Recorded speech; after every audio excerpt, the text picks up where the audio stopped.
So, regarding the agenda, that's kind of the first thing. Has everyone reviewed the agenda?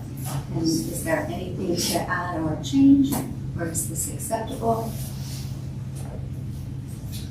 Okay, if it's acceptable, do we have a motion to approve the agenda? I move to approve the agenda as written. Diana moves to approve the agenda as written, and Cindy seconds. And no discussion. All in favor? Aye. Unanimously approved. Okay. Oh, good. And then, so we'll move on to approval of the January 8th board meeting minutes. And I think everyone's received those. Have you all had a chance to review this final version? I have a little tidbit that I caught after you finalized, so I apologize, but it's just very minor. Come on over and over there. On page 4, under items from staff, 7, I had mentioned that we'd like to have 4 weddings a month between June and September or October. Okay. I just want to add that so that in case we don't get any in October. So I reviewed the video and I was like, okay, good. I did say September, October. So I just, that's my only thing. So including September or October. Between when and when? I said June and September or October. So it's kind of, okay. But yeah, not a big deal. But.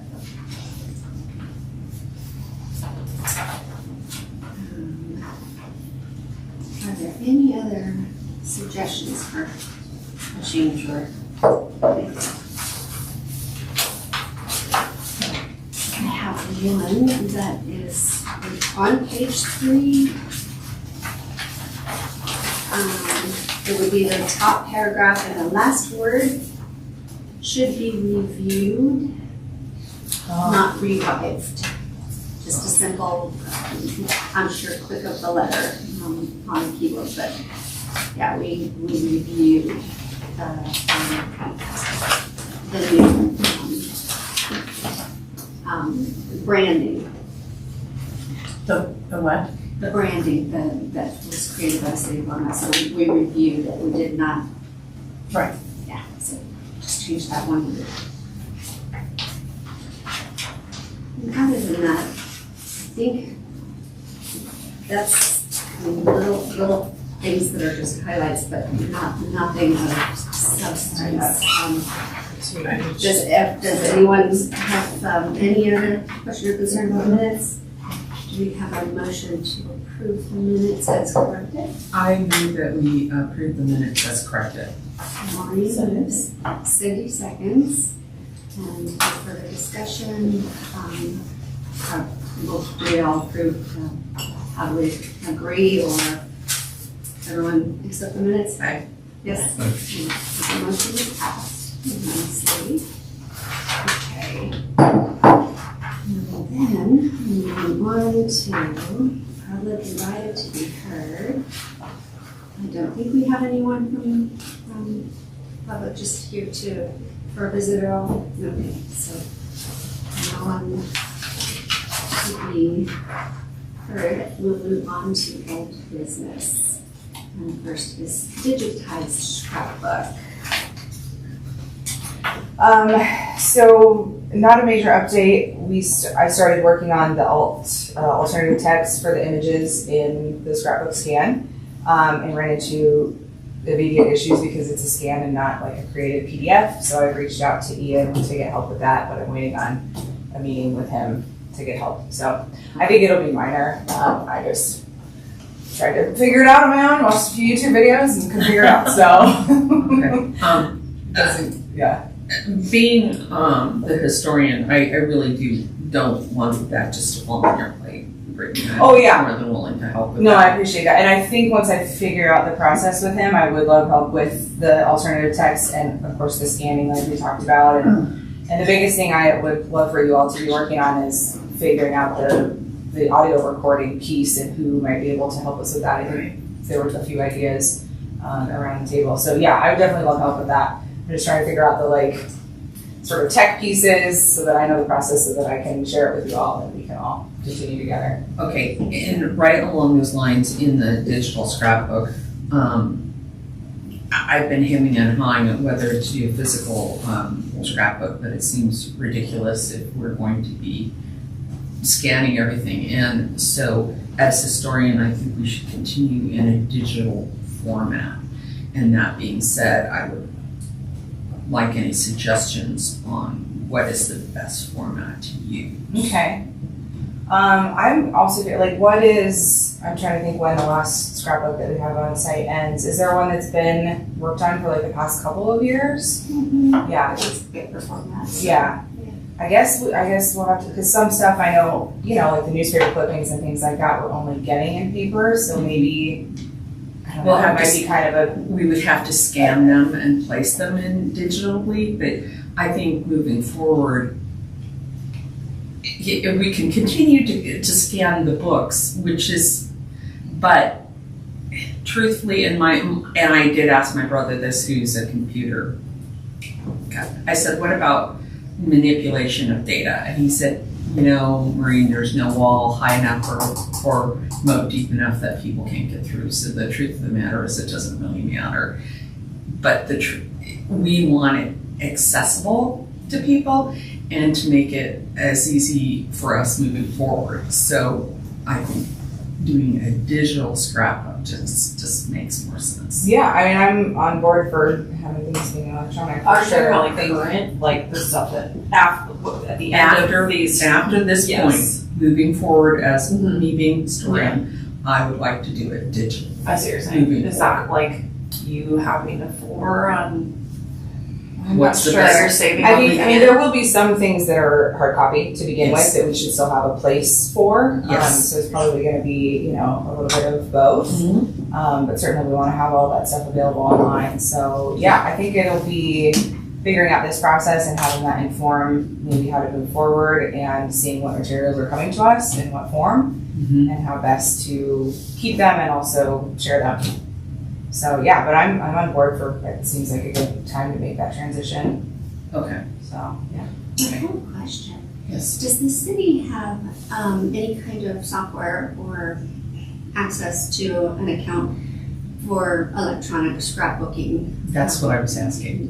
Like, I think Shutterfly does stuff like that, but you can create a scrapbook electronically online, plugging in pictures and things here and there, and then you submit your work completed, and then the company produces your book.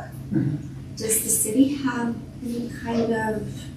I don't know. I'd have to look into that. I don't know who would be using that. Yeah, I mean, I think that those are such small scale things. Like, Canva, we do a lot of stuff in Canva. But like, there's so many different online platforms that would make you. I just did one for my son for his first year, and I used Snapfish or something like that. So there's so many options, and all the account's free. You just have to pay for the product that you end up making. So Okay.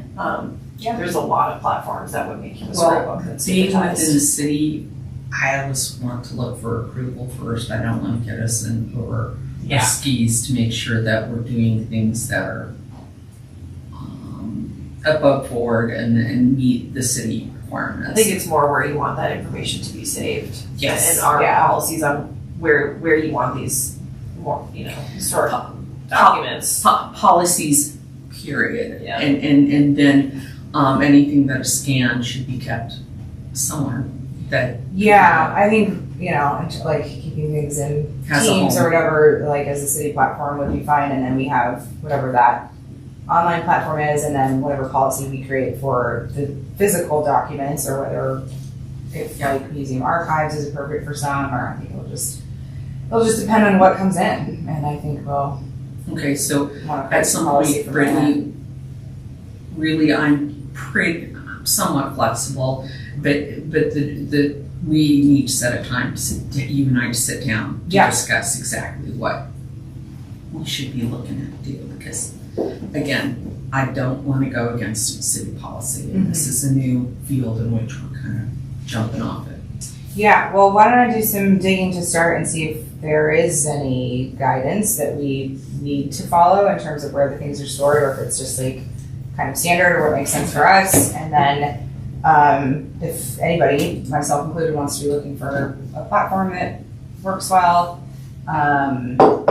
yeah, and then I think, like I said, depending on what is coming to us that's physical, we'll want to decide how to keep those items. Along those lines, that's the other discussion that I think we should have is once these scrapbooks are digitized and put, should we consider then having them stored within the museum? So we have other historic documents that are stored within the museum, and I think that would be a good home for them. Yeah. But that's That's a ways away. We got a lot of work Yeah. between now and then. But yeah, Hopeful. it should be, yeah. I'm hopeful. I think that we'll get it done eventually. Yeah. Yeah. Okay. And I mean, I was thinking about it's cool, like the time when we had the one on site, I think it was for the holiday open house last year, people were really interested in looking through it, but what we could do eventually maybe is get like an iPod or something that people can scan through the digital version of it for open houses and just have like another way to interact with material that you don't otherwise see, again, I think down the road, but just for other ways for people to interact with that. Without damage, and that's key. Yeah. Okay. Cool. Does that cover everything on Yeah, I digital? think so. Okay. We'll move on to the next item, updated video. No update right now. We're waiting on a new draft. So, Okay. well, I mean, we saw the last review and we sent back things that need change. So that's the process. Okay. It's kind of like pulling teeth, but okay. We'll revisit it Well, next I mean, week. I imagine that our this project is a lot more back and forth and in depth than many other projects that most companies work with. So I appreciate their patience in the making all the changes for us. So We'll just revisit again next month. Yep. Okay. Brittany. Yep. Move on to patrons of the Callahan House.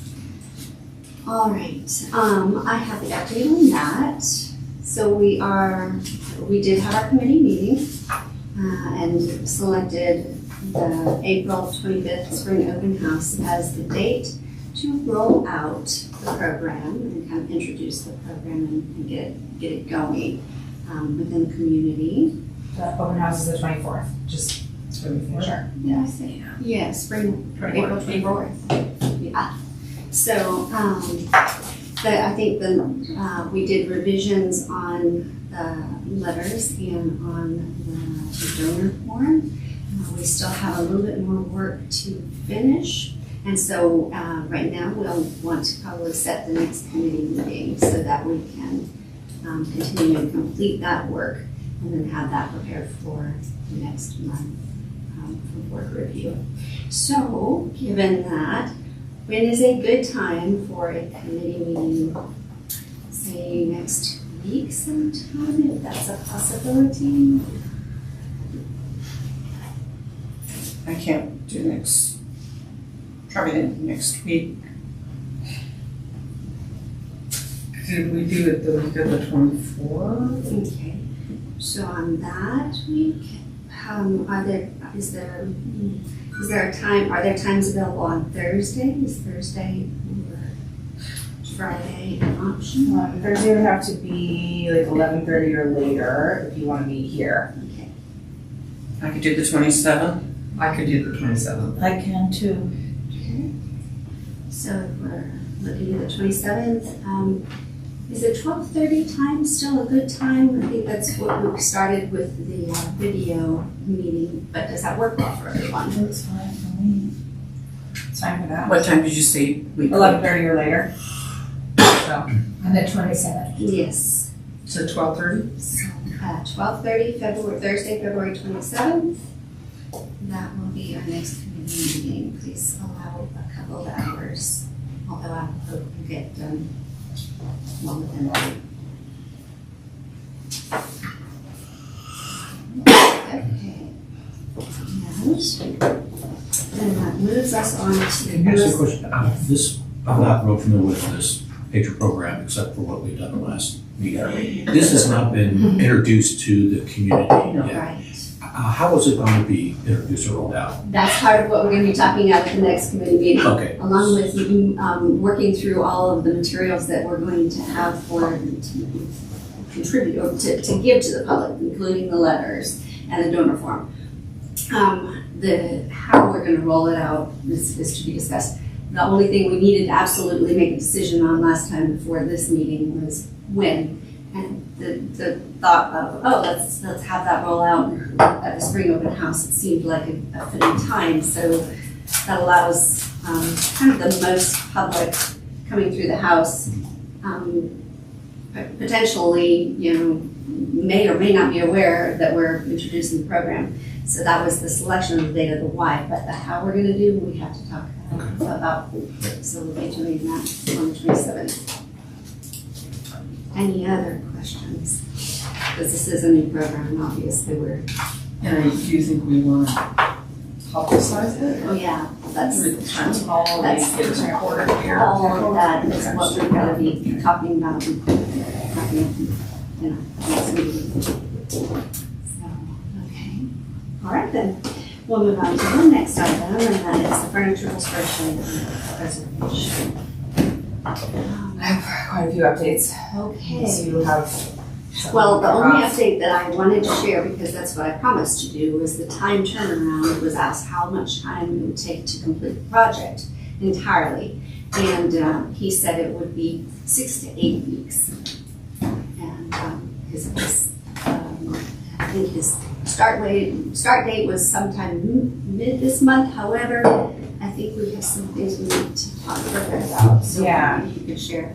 Yeah, so as far as this project, the dining set, I connected with Connie from Questers, and they're still interested in working towards the project, and Maureen, you might have some more updates, but basically, obviously we're interested in Questers funding the project if they're able to, but I think that's gonna be then, the timeline is based on that. And that's the issue. If we want to turn around and have it done before the wedding season, that's, so Questers is applying for, we covered the complete cost, that's not an issue. It's the turnaround time and how quickly we can recover that cost. I've got a date set where I'm going and writing a grant for the national funds to get a majority of the coverage on the project. But, and if we don't receive those funds, Connie is selected to be state president. And as state president, she can always choose a fund in which a restoration project, and she has chosen this project. But that being said, it's the president's project and it goes for her full year. So that will go from basically June until the following spring. Yeah. So the quick turnaround when it comes to funding isn't gonna I don't happen. think we expected. And that's one of my concerns is there any way that, I don't know how to do this with the city. I know in nonprofits that I've worked in, we always had a fund that we could go in and pull in, and then we would have reimbursement. Cities is different, and we have to be above board on that. So I'm not quite sure how to do that and make the deadline to make sure that all these beautiful pieces are back in for the wedding season. Yeah. And I'm not sure if we're even allowed to do that. I don't, so we did reach out and try to get a lot of these questions answered in terms of if Questers is paying for it, do we need more than one quote? The answer is yes, by the way, no matter where the money is coming from. So that's another thing that we'll have to try to figure out. But that said, we need to show evidence that we tried to get 3 quotes, right? If there's not, I know you worked really hard to find that person, so if there's not other people that make sense for this project, that's part of it too. But Or if she has documentation that you did reach out to Yeah. other people that can support the cause of this is the sole person who gave us a quote. yeah, if we reach out That's for 3 quotes and you only get one, then. But to answer your question, Maureen, is I believe I did asked that question, like if we could get reimbursed, and we double check the notes, but from purchasing, but I think, so we would take that money in from Questers as a donation, and then, so it wouldn't necessarily be like a reimbursement for the city paying for this project one-to-one, if that makes sense. So the city would have to find funds to pay for this project, and that would probably come from the Callahan House Fund, or maybe F 145.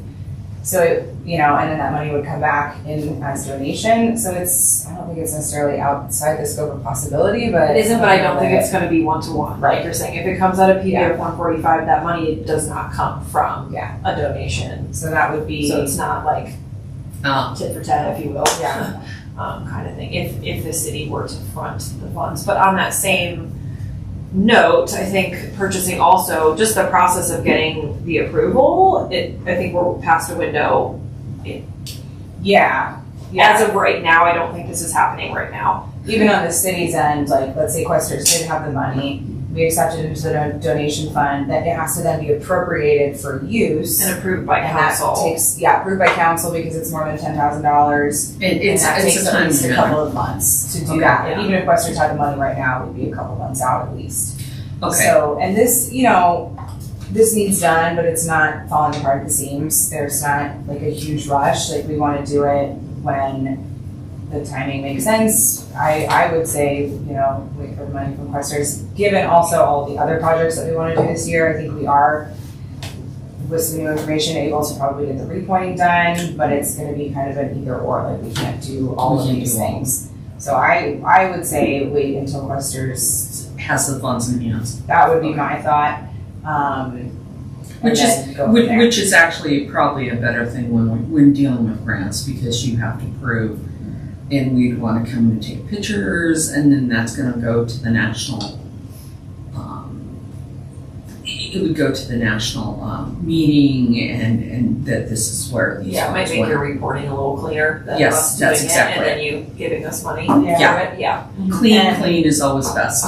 Yeah, and Memory Lane Antiques, it's Dan, Dan, said that basically, he's like, he's happy to take the project when we're able to do it and let us know.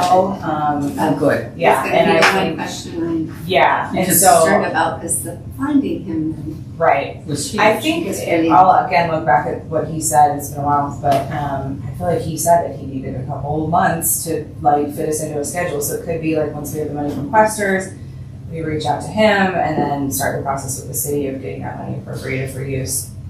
I'm literally sitting down next week and writing the grant, so give me a chance to reiterate exactly when the time frame is and have a clear understanding when those funds would be released, and I will get back to you.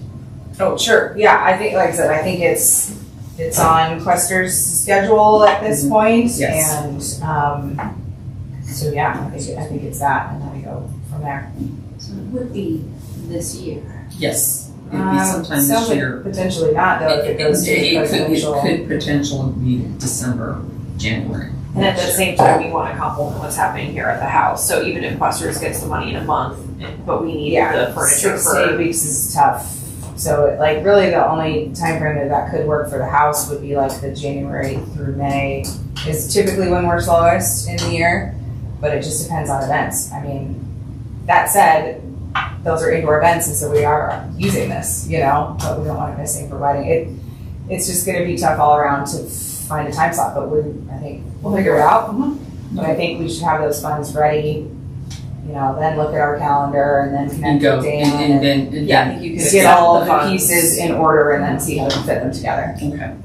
And it's still a beautiful, presentable pieces Yeah, of right, furniture. right. It's not like Yeah, they're like I said, it's falling not, apart or yeah. anything. They're beautiful it still. needs done, but it's not, Yeah. it's not falling apart. Karen, I'm disappointed too. If I could wiggle my nose and get things done, that's what I Oh. would prefer, but I'm But- just concerned that we don't lose our our restoration person. expert. He's sitting on $30,000, so I would think Yeah. probably not. right. Um, Is he at retirement age? He may be considering moving Oh, okay. Where to? back east. Oh no. When's that? Did you say that? Didn't really give me a time frame, Okay, well, let's reach back out but and I figure it out. Okay. Let's not worry unless he's told us that he's leaving. Yeah. Yeah. If it's possible, it wouldn't hurt to check and see. I know we have to talk a little more about budget things later, but in this meeting. But it wouldn't hurt to see if we could go ahead and access those funds from the Callahan House Fund to go ahead and pay to get this done. What time? Can we reach out to him and see where the timeline is with him moving? Yeah, I'm gonna reach out to him and see, let him know And that see we what got the more urgency information. is. Because previously, all I told him was that like we're not gonna be able to fit the February deadline, you know. And so let me reach out to him and give him a little more information, see where he's at. It sounds like you also would need to find out if that's even like if a project is done, will Questers even fund it as a reimbursement? So I think we need some questions answered, but let's answer all the questions we can and go from there. I've got the And meetings. double check with the city how that could work also. Yeah. Yeah. If we Yeah. really want to exercise that. And what's interesting is I know where the funds are, and the funds are there. It's just when will they be released and exactly how many hoops we've got to jump through to make that happen. So let me just get more information for you. I don't want to Oh, commit I to know. anything No, until no. it's just, And the Questers can only do what they can on their timeline, which is perfectly fine. What we can do on our timeline is potentially different because we do have a Callahan House Fund, and it is for things like this. So looking into what we can do on our part through the Yeah. city, through the Callahan House Fund, well, I think is gonna be a key. Well, point. it's not the house fund, it's PBF 145 that would come up with this kind of money, I right? think the house fund is a possibility. Yeah. I need to find out. That's- So I think we need to find out what funds are possible, if the city can be reimbursed, if Questers can do a reimbursement. yeah, there's lots Lots of questions, so we'll keep digging, but Okay, we'll have to visit this next one. yeah. I have other restoration items though. Okay, yeah. yeah. So the upstairs hallway is done, finally.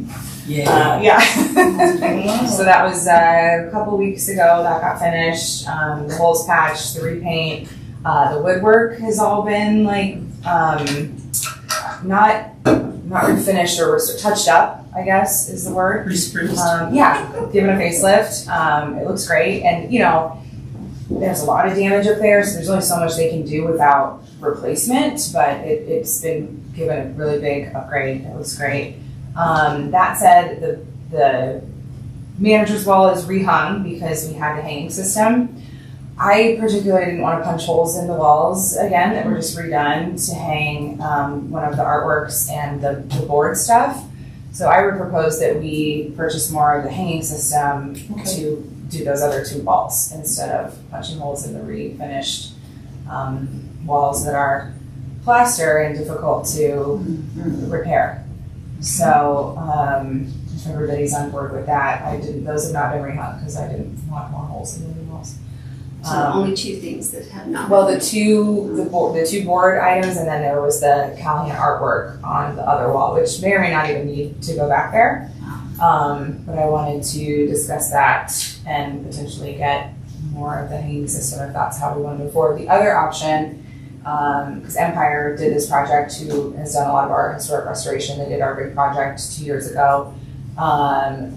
The rails are up there, like the original hanging rails, which is, you know, like you see in this room. And Kevin can find some hardware to attach those and use the original hanging rails, but I don't know if we want to do that, or if we want to add a modern one like we did with the above it, like we did. Well, the reason why we didn't use the original ones in the first place is we're concerned about damage to wood.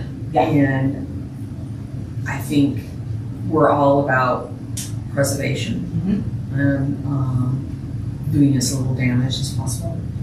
And so if we're only hanging two pieces, I don't know that, and we're using the correct piece, the correct hanging system, I don't know that that would be an issue. Yeah, I that's think what those rails are for. Yeah, But- and because the other ones were on a longer wall and you're There's putting a a lot lot of weight, Yeah, I think it was the correct decision for what it was, but yeah. I don't know where everybody else is. Maybe we want to go take a look after the meeting, but I just wanted to put that out. And the only the breaker box is just like exposed right now, so it's kind of ugly, but. Yeah. So I don't wanna like take forever to make a decision on No. that, but Because it's not pretty. it's not the end of the world, you know. Hang For a right little over while. the fire extinguisher? The fire extinguisher's not there anymore. I'll take the Okay, I won't opportunity to go ahead and go move that. Yeah, so I do need to talk to the safety team about where that can go, but it's not going back where it was, preferably. Because it was ugly. It was very ugly. Yeah, I was excited to, hey, while you're at it, you can safety, I mean, You know? we'll find another safe spot for it that's not in the middle of the. We can still be safe, but not have it be like a Dinosaur. eyesore. Yeah. So anyhow, I just wanted to talk about how we want to move forward with that, but like I said, we can maybe take a look after the meeting and see what people think. I think it's a great idea. We can take a look after the meeting and then revisit this next month. Is that too much I time? feel like we should be able to make a decision today. I feel like it, yeah, I think we Because can it's make a either decision one today. or two, Yeah. A or B. Yeah, So we'll do that at this meeting. I have plaster walls in my house, yeah, and it is a pain in the neck to try to hang anything. yeah. If we're satisfied and happy with the reeling system we've got, I would suggest we go with it with these pictures and just honor the fact that we're trying to keep the wood intact and keep the plaster from cracking all over the place. And it would So, be uniform up there and create, you know, I mean, yes, the original wood rails are up there and people could adjust those, but it could be more difficult to adjust those in future if they have to find the hardware. And like with the hanging systems that we have, it's very adjustable, very available for any future changes. We can move it any which way you want. Yeah, That's it one doesn't thing about affect any of the original structure, so. Good suggestion, Candy. I like that. So- Well, do we want to just make a I'd decision? make a motion that we purchase a railing system to hang the remaining pictures upstairs. Is that a Consistent motion? with the current railing system that we have, Yeah. right? Is that what you mean? Mhm. Okay. Is that a So, motion? Candy's, I second. Candy's. Okay, I second it. Candy's made the motion, I'm Marty seconded. jumping and seconding. Any other discussion? Yeah, so based on historic perspective, do you think that's the best solution?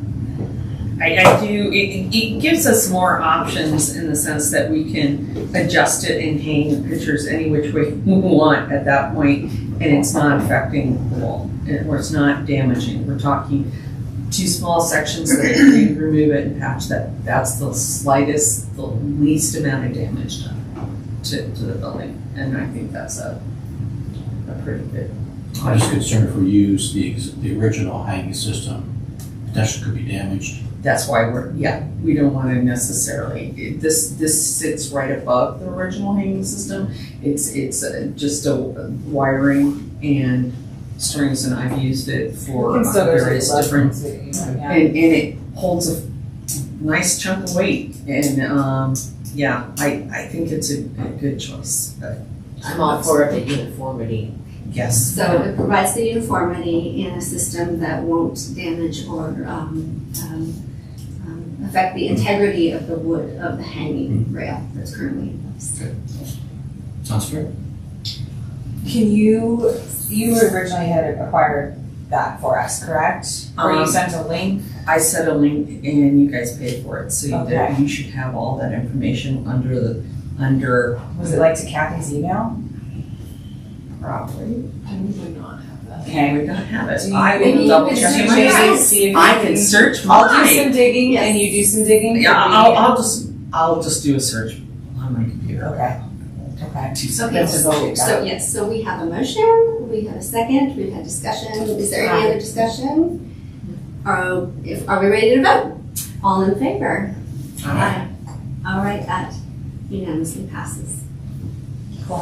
Also, I've got a lot of restoration, which is a good thing, but Empire is working on the sconce from the meeting room Oh, good. finally, so that is Okay. going, they I'm have it so at worried their about that one. studio and they're working on it. The rest of us. So that's good, yeah. Also, we did reach out for the 3 quotes for the repointing.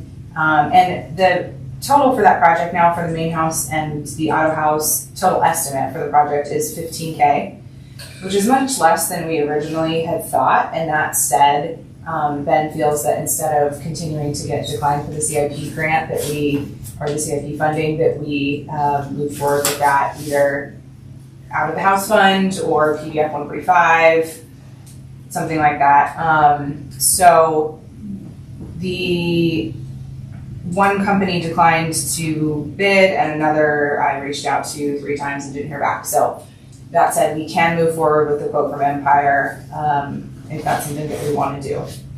So that estimate again is regarding repointing just areas that need to be. They said it not would a be complete repointing. dangerous to do areas that didn't need to be done because you're digging out and creating like more structural or messing with the integrity of the structure in areas that don't need to be done. So the historical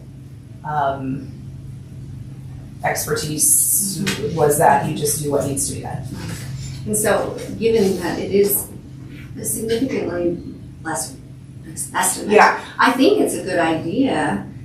But to go through the PV funds, I think If we can. if we can. Yeah, or maybe Um, partially and then partially house fund or something along those lines.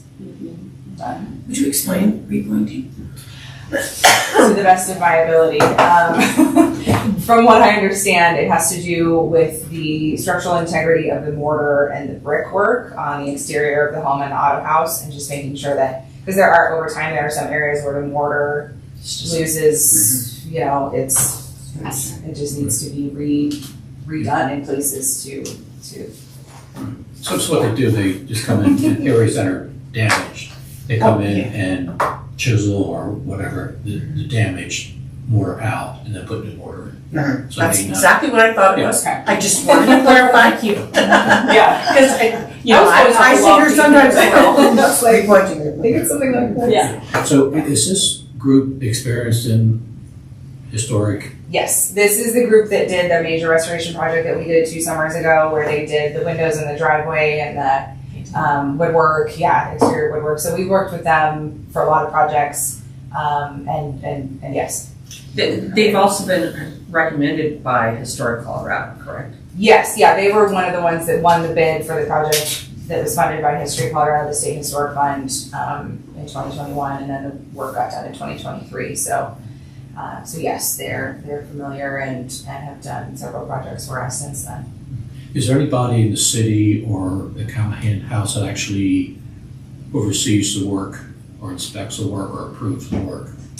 Well, it depends on the scope of the work and the cost of the project. Like for the large project that they did, the State Historic Fund had to send people out to inspect the work and to complete the grant for that project and whatnot. For smaller projects, like they just did the upstairs, it's me saying, yes, you've completed the scope of the work. So city inspectors don't have to get involved. Not to my knowledge. I don't know that they, if the facilities team would, or if they would have the expertise to even do that for this project. That's honestly why we were really glad that you're because we're like, no, that's not been done. So, I mean, yeah. Do you have some thoughts for the thoughts there? I'm sorry. Do you have further thoughts there or suggestions? Yes, Well, so it's that's state the historic question. fund, and maybe it's really so they would. It's something that the general building inspectors are aren't qualified to observe and I guess you just want to inspect the work being done. You mean someone from the city or with the contractor? No, some of the city, just the building inspectors, who go around and check on house renovations and new construction. I don't think they're necessarily expected to be versed enough in looking at something as specific as historic repointing. Yeah. So I'd have to know if the city had any project managers, someone who's kind of in charge of the project. I think that would be me. Question. And with Ben and Kristen's support to make sure that, especially a larger project like this that is being done according to the scope of the work, for the quote that they put forth. And can we ask the Historic Preservation Commission if they have any thoughts on? That's what I was going to bring up too. So that would Typically, be. when I reach out to them, they just say, yeah, whatever, go ahead. But I'm happy to send them. Tell them it applies to the structure of the home, and if there's Yeah. something that. No, and for they something like this, they might be more know inclined of to or be can more think involved. of. So yeah, that's a That'd be good helpful. idea. I will ask about that. Every time, so. Bringing them up. Who, do we know who the current chair is for the Historic Preservation Commission? I'm not sure, but I'm connected with their liaison. Yeah. So I'll reach out. I usually reach out to her and then, Okay. yeah. But yeah, having all of their input. And we're looking for just an input about doing the project and inspecting it. Yeah, observing the work and Okay. verifying that it's been done Yeah, observing as the work. best as someone's ability is, that's been done correctly. Okay. Mhm. An example, your mortar, it's got a repointing mortar is a very difficult thing to do as far as the color and the appearance of the new work. Because mortar changes colors and it's an infinite colors of mortar available based on the sand and everything is used. So it's important that the color is specifically matched as best as can be done. Yeah. And if this group is experienced in doing this, and that certainly has a good level of comfort that, yeah, they're gonna do the best they can. Yeah. Can do that. So is chinking, that's kind of the older version of what we're talking about? Right, chink I think is more like log cabins, Yes, you know, because I'm but thinking it's of, basically the same thing. right, the Yeah. preservation was just done on, the Alphalter cabin in Old Mill Park. And so that might be a place to reach out as to, Is that St. Vrain? Okay. reach out to Alicia. She might have some ideas about somebody that inspected theirs or Okay. whatever. So who actually hires, say, this group to do this specific work? Does the city The hire city, them? yeah. Okay. Yeah. So that someone needs to be responsible, at a minimum, say, yeah, the work's been done. Yeah. To pay them. Yeah. But then the question is, how detailed is that work broken down to make sure that it Right. is acceptable to what intent is? Right. Yeah. Very good. Other restoration stuff. Oh, the parquet floor. Kevin did, since they were out here, doing it upstairs, he did take a look at that and he did recommend not having it sanded. So just Right. something to keep in mind because we don't know like what the thickness of the pieces are and you can damage. So he's gonna get somebody out to send us a quote. That said, the original company that talked about it, we're not gonna Move forward with. yeah. But depending on the quote they get from Empire, if it's more than 10K, I have no idea what to expect, that we would get additional quotes. So that's where we're at with that for now.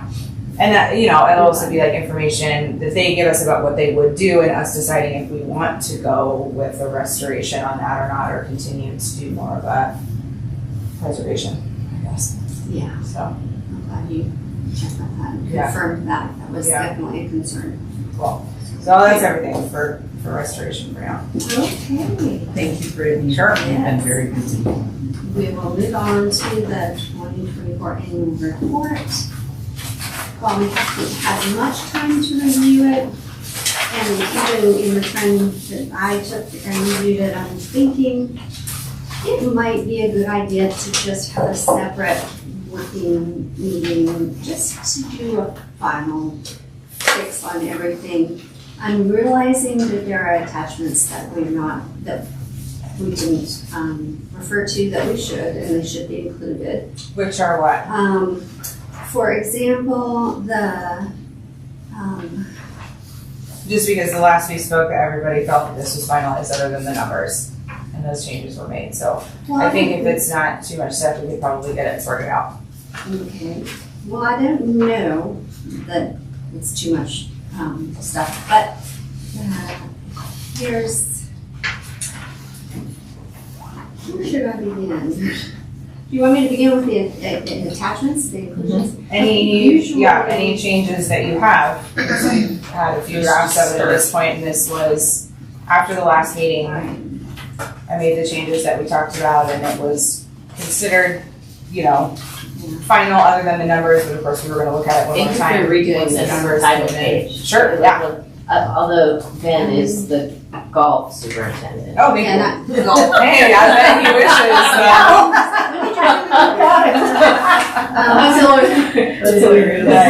Well, I'm Thank you. okay. I'm a little concerned about time, only because we're nearing about a halfway. Well, I was asked to include this, so I'd like to Yes, take a look at it. include it, but I do think that we'll need to wrap it up in another separate time. I think what we could do, if we needed to do this over email, we could, but if you really want to get through it and be thorough and accurate, it's going to take longer than what we have for this meeting today.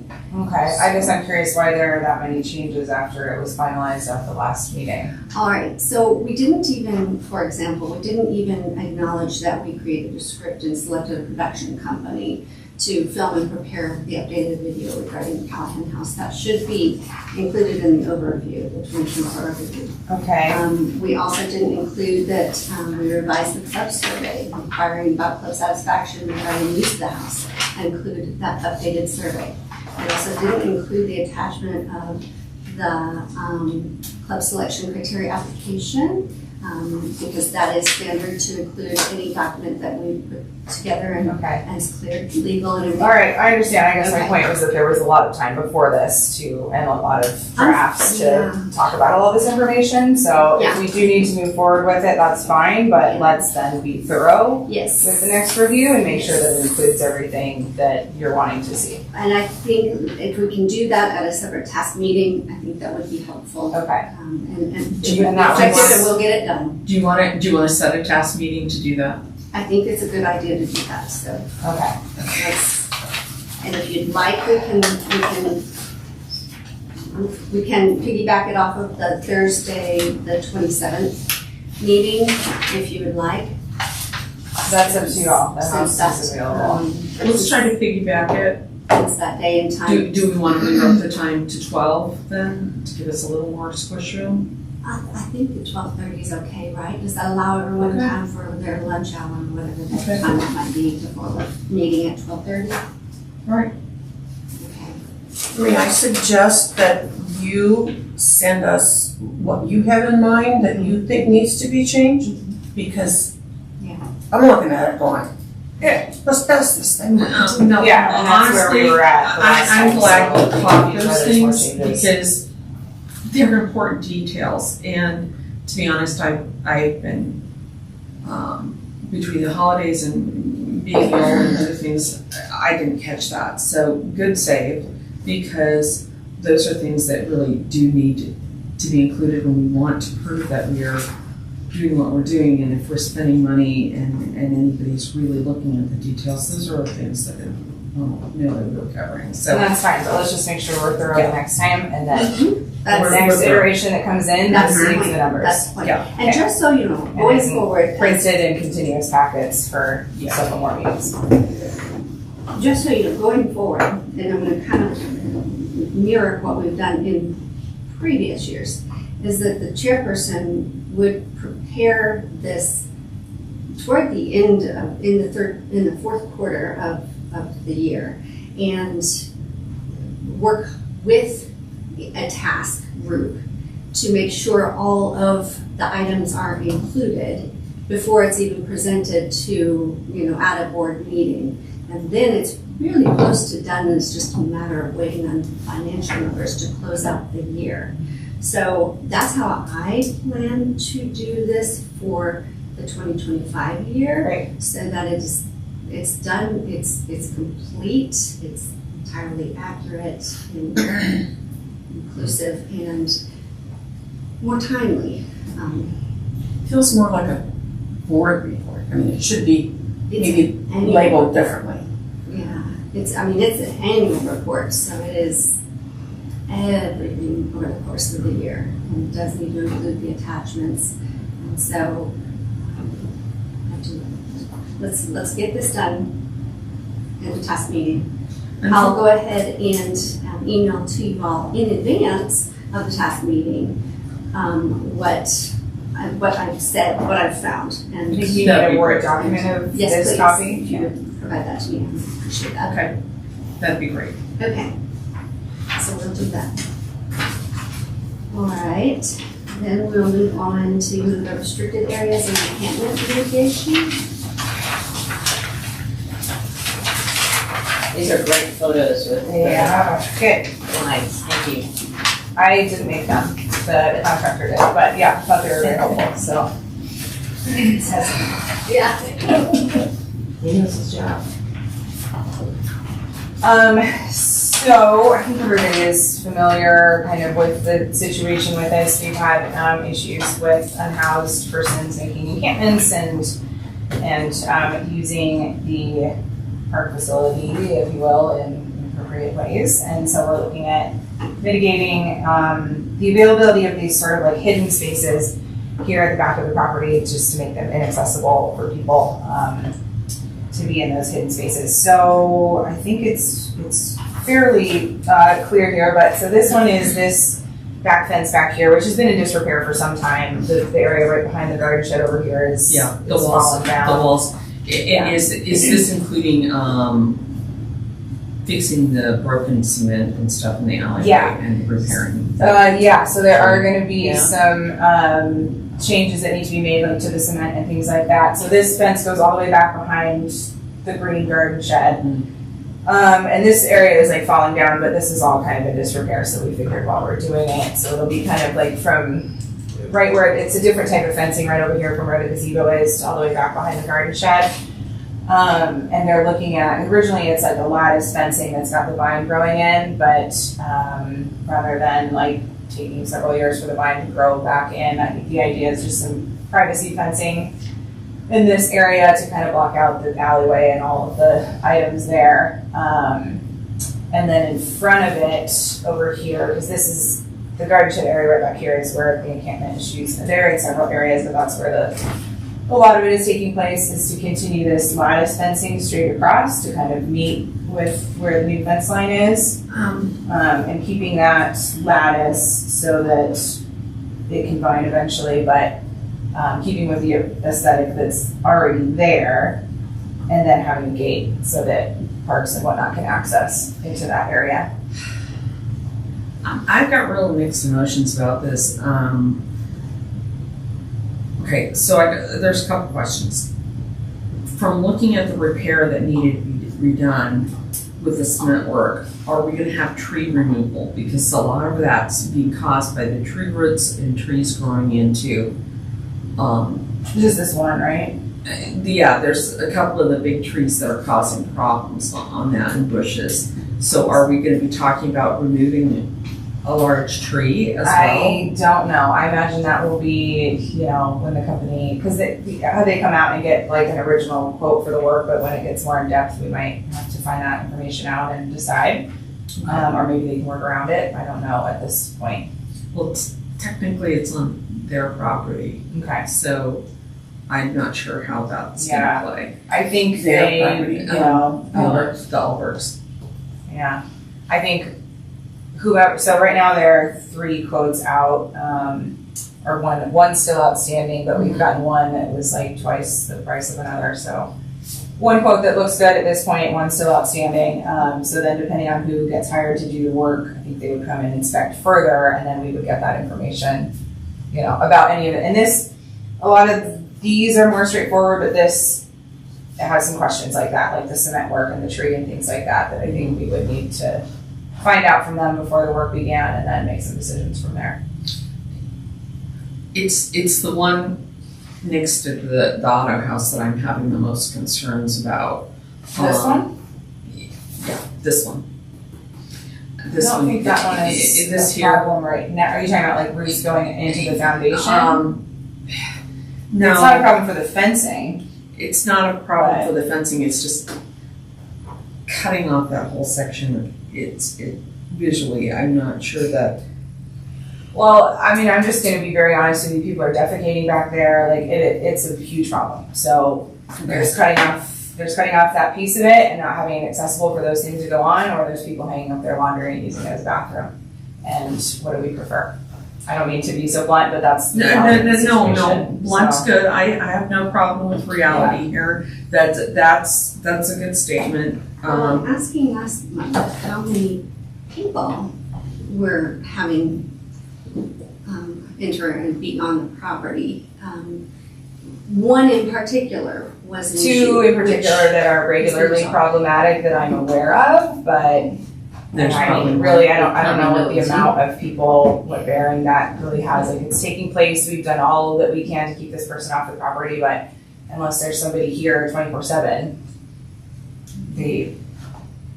there's been suspension issues, there's been the police involved, we've kind of taken all the measures that we can, and those have been made into restricted areas with signage, but signage doesn't do anything to keep anybody out, so. Okay. I'm still not a big fan of going all the way across the lawn, and it's for two reasons.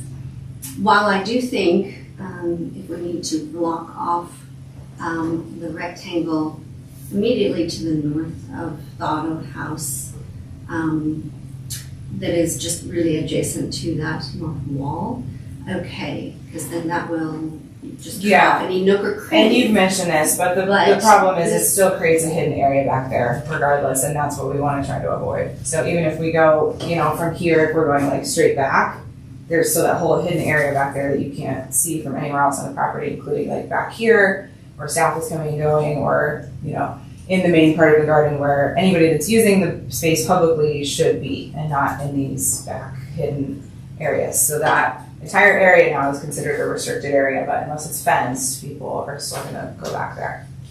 So this would be a little If you fenced have- off piece, so there would be space back there still. Mhm. So, accessible by a gate. right, There'd be like yeah, a gate right here to Right. get into the. and the fence will into be the tall shed. enough that they won't be going over it. So I think it would be about the same as what's here. The thought there is that generally unhoused people are aware that if they're climbing fences and getting into areas in that way, that it's gonna be a lot more problematic and likely that Deterrent. they would, that was, what Ben and others in the city have talked about, is that they don't really see them like going over fences to get into places because they know that that's gonna call more attention and probably police involvement. So, which is why, like, for this one, it's not, we had talked about gating the whole thing, but the thought is that if it's just a little, gating off the areas that are very accessible, that will help keep people out.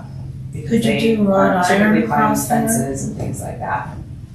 Could you do wrought On this iron? one? Because there is wrought iron on the brick around the house, right, or around the property, I imagine the cost would be The a lot cost would be more, but- prohibitive. yeah. I like the idea of something, if you're going to fence across from south to north. Mhm. I like the idea of a fence that you can see through, because This one would be. this is, This would be a continuation of, well, I think they would redo The the lattice. status, but it would be a replacement of what's there and then a continuation across. But the privacy fence would be this one, so that you're blocking out, there's all of our dumpsters in the alley and all that.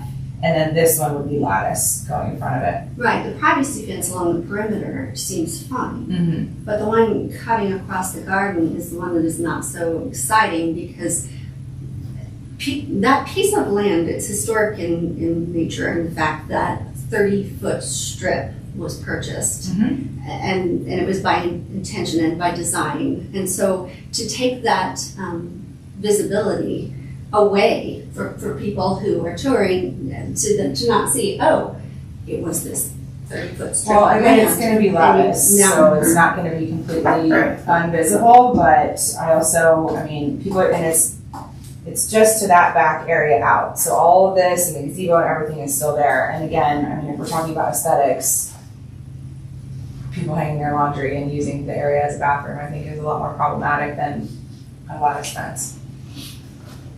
So this fence you're proposing going across would be lattice, would be Yes. see-through. Yep, it would be just like this, across here, and then privacy fence in the back. With a gate here to access the space. Now, when you're proposing something like that, are you now going to then propose a path be placed from the driveway to the gate to access this blocked off restricted area. No. I mean, it's the whole Parks idea is of, using well, it you're now gonna do without this, a and now path, you have to so. do this, and now you have to do this. No, I don't think there's any need for an additional path than what's there. Parks and myself will probably be the only ones accessing that area. And they access it now without a path, so I don't know whether we would need to add one. So that space isn't actively used. Just by people that aren't supposed to be back there and those of us that are getting into the shed for equipment.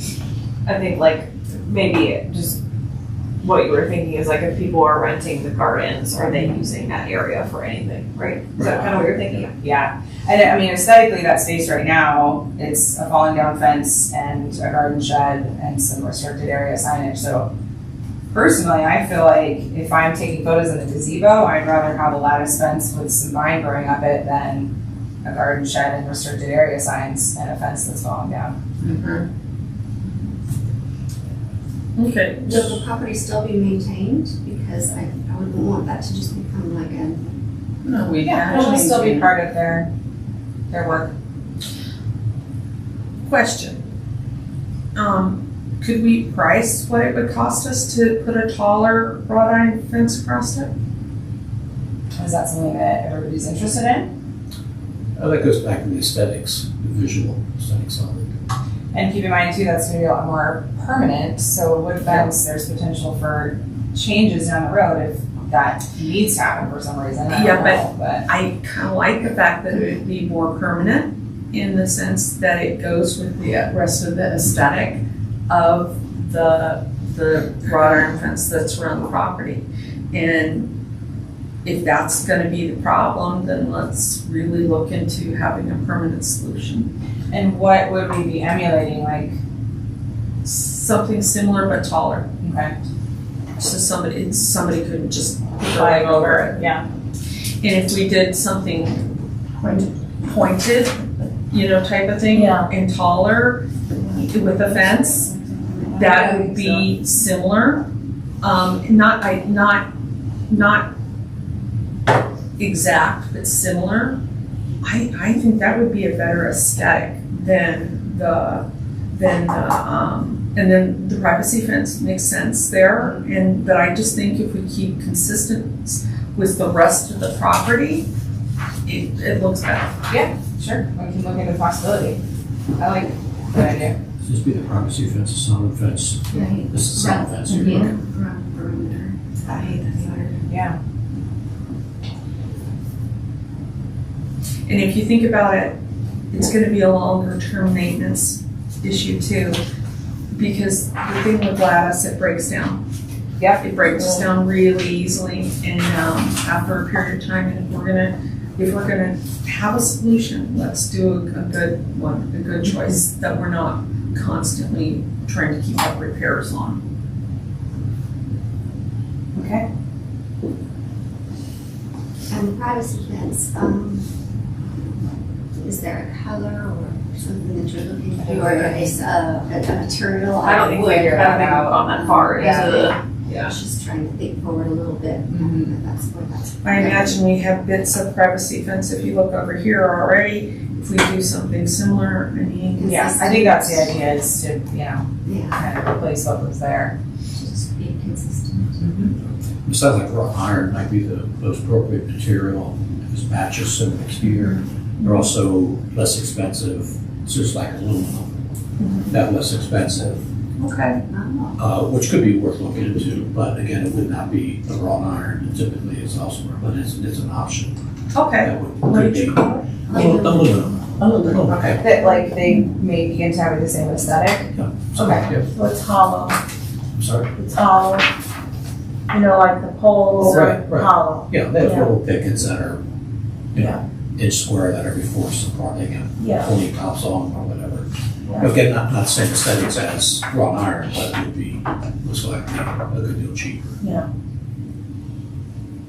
Well, and then, for the other pieces, this would be a wooden gate, basically, for that. This is the new events shed that's right back here on the, cement platform. just to mitigate the space back there for people, so it would be a gate so that they can still maintain the shed and the plant that's here. So, But again, it would be a solid gate. and other, in case there's need for storage or something back there too, I think aesthetically, I don't know that we want that space open for any reason, so. So that's the idea there. Any questions about that one? Not really. What about the one on the stairs? Yeah, Well, so not that one would be basically a continuation of exactly what's there with the chain link fencing, and it would be painted the same color, but it would just be extended up on the side that's existing, and then filling in this little gap that's back here so people aren't crawling in under the stairs, and then a gate that's the same material in the front here with it attaching on the cement and the existing bar and nothing attaching on To the carport. building itself. That was made very clear, that nothing can attach to the building there. So instead, like originally we were talking about fencing that whole thing, it's just like a little extra to keep people from, I mean, if you're climbing, it's pretty sketchy, it's an open hole there, so it'd be pretty Do people go sketchy. down there to sleep Well, yeah. or whatever? Yeah. So, But, yep. and the chain link is certainly an easy solution. It looks terrible. Maybe that's a project in the future to Yeah, replace all that chain link. yeah. Cause that's the idea, is Something like, more and it goes all the way up the stairs to the outhouse too, so. I've got to say, of all the things that are on site, I think that's probably the ugliest part. Yeah. That I know it's functional, but yeah, it's Okay, maybe it's a future project. yeah. I would suggest that, with the height of it, I don't know that it really needs to be higher.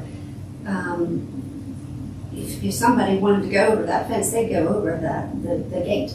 So for aesthetic purposes, I understand the reason to extend it to underneath the stairs.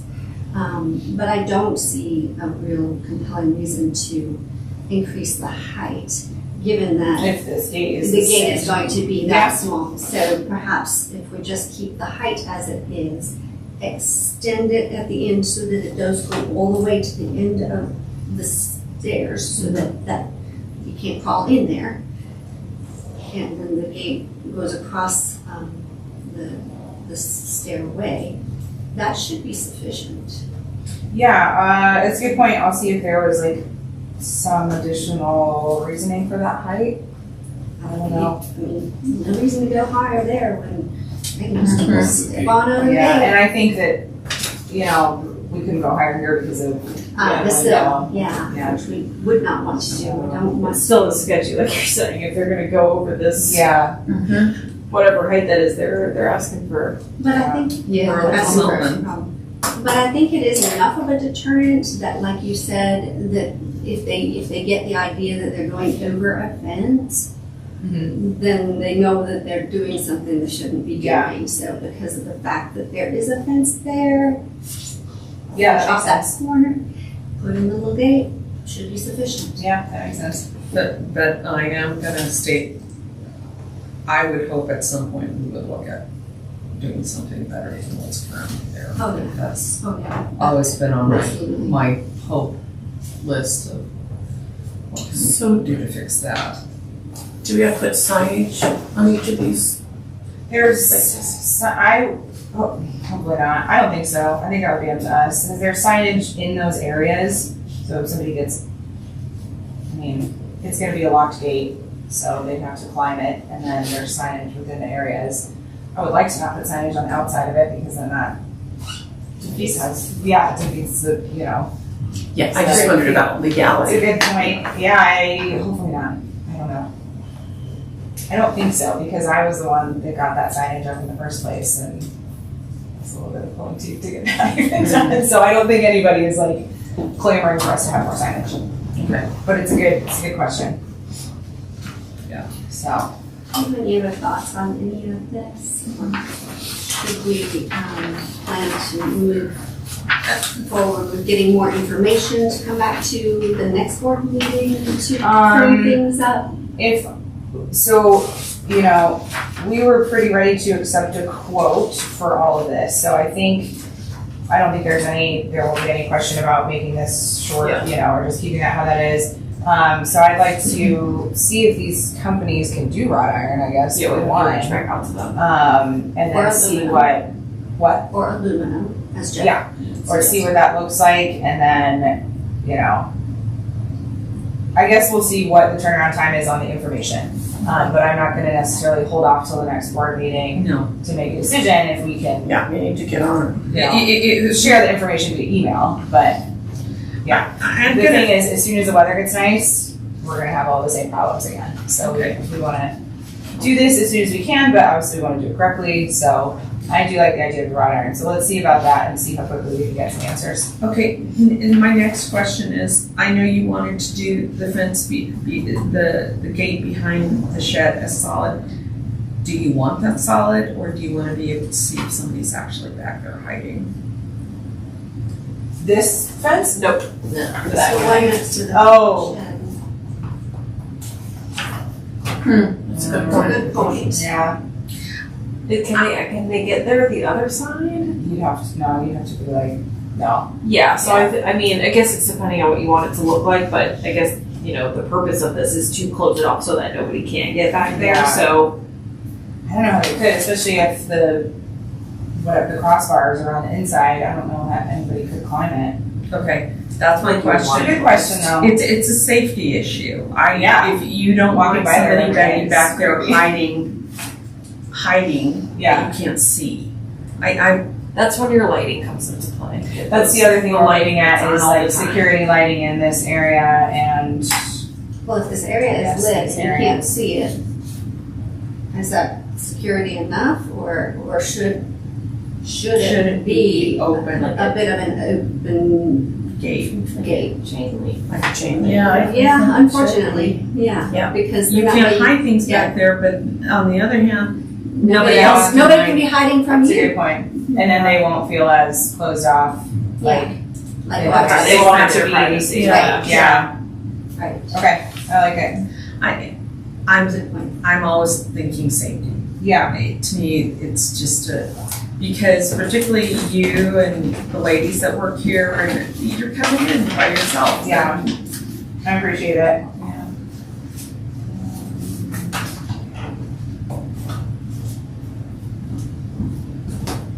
And so, quick question about that gate that goes downstairs. Which one? I'm sorry. What does it, the bottom on the gate that closes Yeah. it off downstairs? What does it attach to? Which part? So This that's is right here, this gate? The part that is closest to the house. I believe that there will be a pole on the cement here that, and then it will, you know, click in on this side, would be my assumption.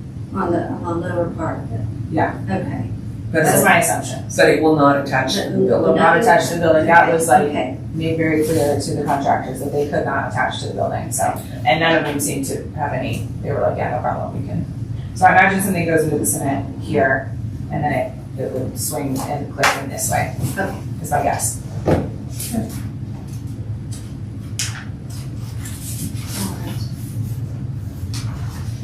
So do we need a motion of some sort, just agreeing to move forward on this? I think this is up to the city, isn't it? That's their plan. In the end, but I want everybody to be on board with what we're gonna do. Yeah, so I think,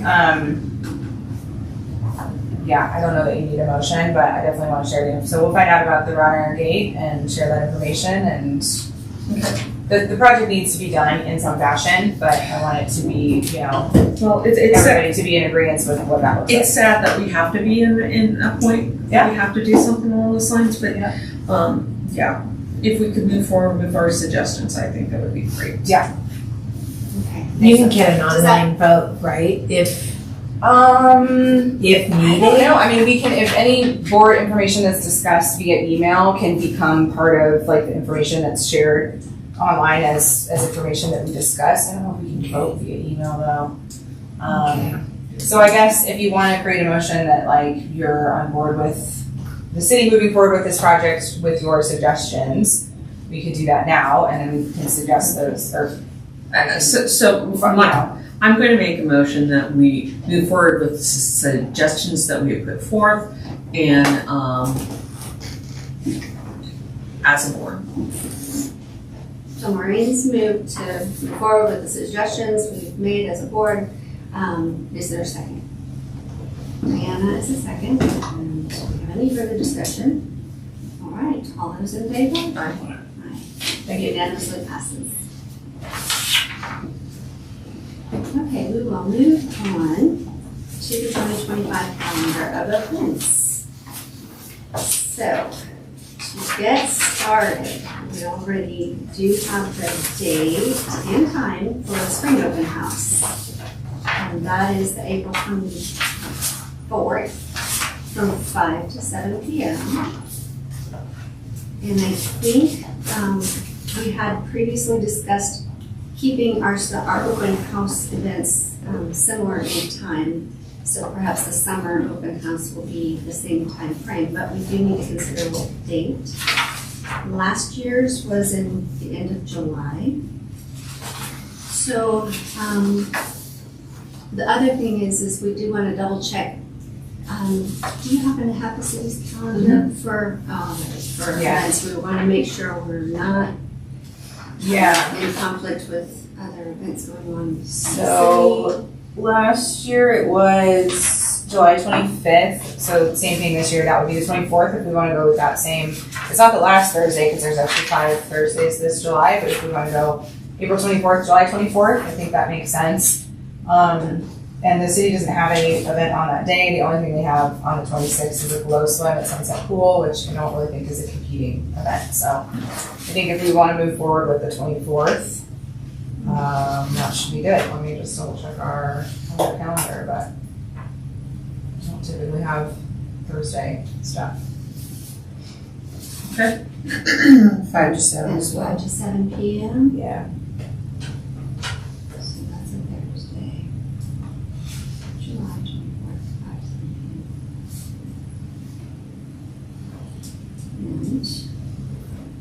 And then is Club Affair. Club Affair last year was held on August 17th. Well, It's a Saturday. we're talking about Unity. So I know that was mentioned in the last meeting. Do we know when Unity in the community is? Yes. So it's taking place on August 22nd. However, I did connect, and it's Chamber, not LDDA, that puts on that event. So I did connect with Chamber, and we actually have a meeting set. They were really busy, so it took a while to get a meeting, but I've got a meeting set for the end of this month to talk to them about how we could be involved with Unity instead of having 2 different events. So It is the chamber. It's Chamber, yeah, it's Chamber. So, so I want to talk to them and then see about doing an event in conjunction with them, like we do for Art Walk. Being part of that? 2 separate events. Yeah, I think that just makes the most sense. So, Okay. but we need to see what they have to say and what that could look like. But So they this- seemed interested and they set a meeting. So Okay, great. So this is still a question. tentatively, what is the day that they August have? 22nd is Unity. So I'd August say 20th. let's tentatively think about a joint event for that point, and then I should have more information. I will have more information at our next meeting. Okay. So So that would be there. Then the next is Art Walk, which is set for September 13th. Is that right? And Yeah. The time on that is that similar it's to 4 to last 8 always. year? Yeah. 4 to 8. Yep.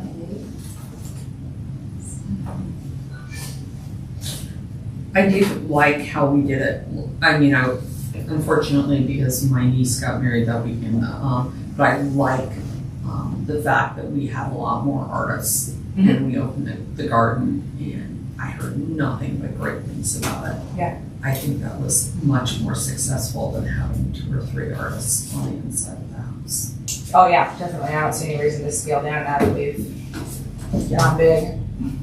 Go big or go home. Yeah. So, and then we can talk about the management of that more in the next agenda item, committee formation. Right. Then the next date looking at is the fall tea. Last year it was October 6th, which is a Sunday from 2 to 4. We tended to choose Sundays and in the fall because Sunday conflicted with things the least. The afternoon 2 to 4 was good because it wasn't a full sit-down meal. It was a little lighter, and the time of year being October was ideal because we could capture a lot of the activities from the year and kind of showcase those. So, is October still a good month for us to stay within so that we can be consistent there? I think so. We could either do it, I'm not so sure that we don't push it to the 12th, but that's just my thought, either the 5th or the 12th. Okay, so the weather in October, as we all know, can start to get questionable. So we want to go 5th? Maybe the earlier tends to be the better choice. Okay. I do want to reiterate that we are going to be not just including past board members, but we're inviting We're going to be more inclusive of other community members. leaders. Okay. Yes. Great. So October 5th, and are we at 2 to 4 p.m. again? I think time-wise that works. Like this year, I was invited to the tea, and then part of applying to be on the board is that you needed to attend one of the board meetings. So if I happened on the first Sunday of the month, then I was able to come to a board meeting in order to apply. So first, there's going to be other board members rotating off, so that's a good opportunity. That's a good point. Oh, Yeah. because I think because I think the applications for the next year, and then we're due shortly. Thank you. We're due shortly after that, right? So it's good timing for like the recruitment aspect of Yes. new board members. Yeah. It's really Which was one of the reasons we did that. So, yeah. Okay. So then on to the Santa visit. Last year it was the first Friday, was that the 6th, from 4 to 7:30. Do we want to stay with a Friday evening and working around the city's already busy calendar for the holidays? yeah, that was on the 12th, right, for us? lights is the 12th and 13th. So if we Yeah, go so on the the Friday the 12th is when Santa will be at the memorial, like that. 5th, so if we do Last go year on we the did 5th, Thursday. Oh yeah, because the holiday open house is the Thursday before, and then the Santa was. so we do the holiday open house on the 4th? We did it in reverse. We did Santa on the 6th and the holiday open house on the 12th last year. So, and that's what we did the year prior. So you would as well. do Santa on the 5th and then open house on the 11th? Right. Okay. Santa on the 5th, Open house on the 11th? house on the 11th. It's too much to do both of them in the same weekend. It is. Yeah. It is a lot. It always falls on my questers, which is a huge thing, because we have our huge Christmas party. Yeah, I want to avoid that this year. That's, Which one, which Well, day are maybe you talking? it's the 11th. The 11th. It's always the And it's already scheduled. Well, should we choose Okay. another day of the week? Or We could potentially, let's see. I think that's gonna have to happen because if we back it up a week at Thanksgiving. Yeah, that was tough turnaround this year to go from Questers to the open house. It made it rough. the nice thing about having Thursdays though is that we've been consistent that way. We've had our spring and summer open house on Thursday. And we did the holiday open house on Thursday. Yeah. Do we flip? Do we go ahead and flip and do the, oh wait, Santa is at the city on Or the do them 12th. on the same week. Or we do it on the same week. We do it the 4th and the 5th, The open Or- house and then Santa. or we do And that's the fine. 18th for the open house. That's getting pretty late. And that's getting pretty late. People are, Well, let's do Because we're it. decorating on the 1st. Let's do it. We could back to back. we could do it back to back. Thursday the 4th and Friday the 5th. How does everyone feel about that? Overwhelmed. It makes it hard The because we're holidays decorating. are overwhelming in themselves. aren't they? Because we're decorating that week too, so we're decorating, We're not decorating till the 1st? Oh, no, we're gonna decorate I'm before. We're decorating Yeah, November. yeah. Definitely not before Halloween this year. That was. I mean, No. that's- Yeah. What? A little too much happy. That's the worst, yeah. But I think the 4th and 5th is fine if that works for y'all. can we do it? We also, I don't know, could think about maybe we don't need, since we actually have 7 board members this year, maybe not everybody needs to do both, or We is can that split it. Yeah. city territory? I don't I know. think it's a little. Because if we have staffing, we could maybe split it up, but Are you thinking about the 18th because people are going to be like on yeah, vacations and it's too stuff? close to, It's very close to Christmas. yeah. I think between our staff and we could potentially, not everybody has to do both.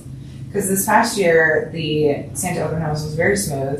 It was. And other than like, two people, somebody was It was ushering people remarkably and small. people working upstairs, but we could rotate. And then the other 2 that were down here were kind of hang out. Yeah, most pretty part. much hanging out. So And I honestly, think- went so smooth, it was a little eerie. Yeah. Like going, Yeah, I mean, it was great, but I do think the holiday open house though really is an all hands on deck kind of thing. It is easy.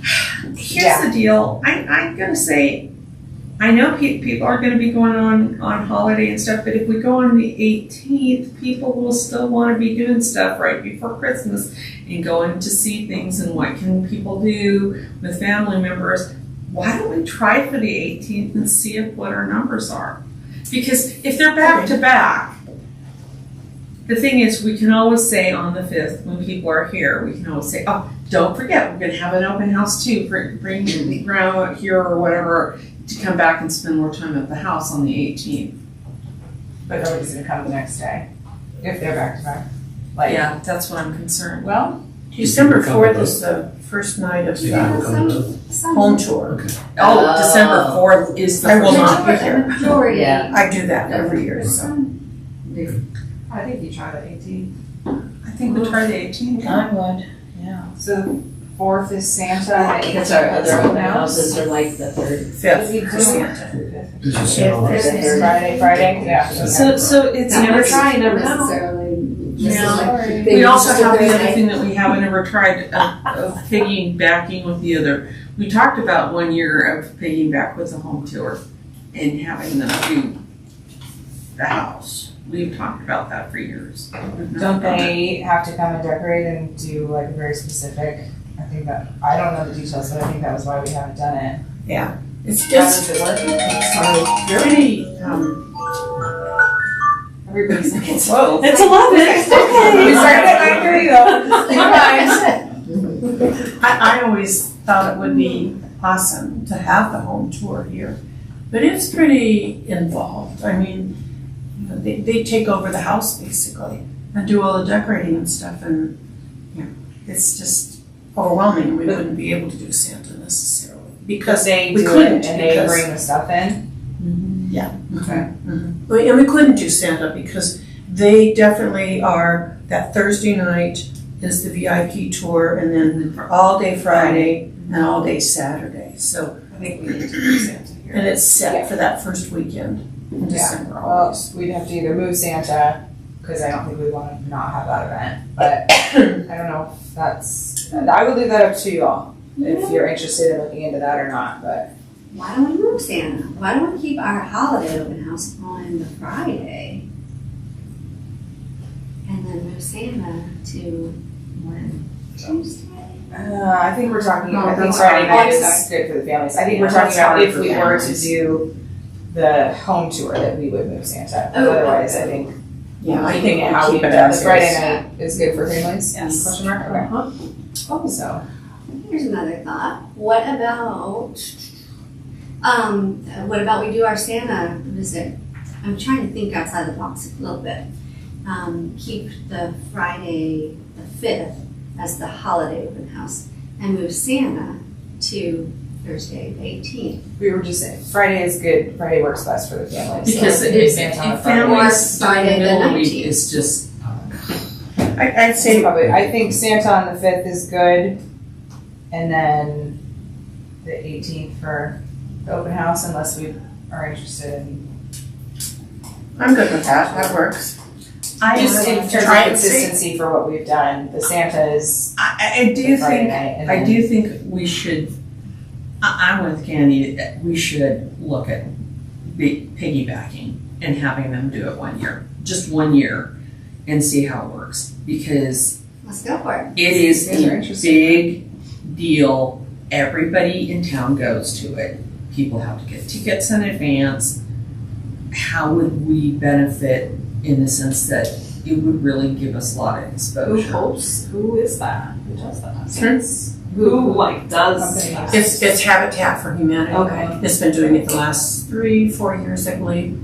So I think probably we should maybe look at it for next year after, not this year. Okay, well, the thing I would say about that is we're looking at like revamping some of our stuff, which I don't want to do if we're gonna look at transferring to them having it.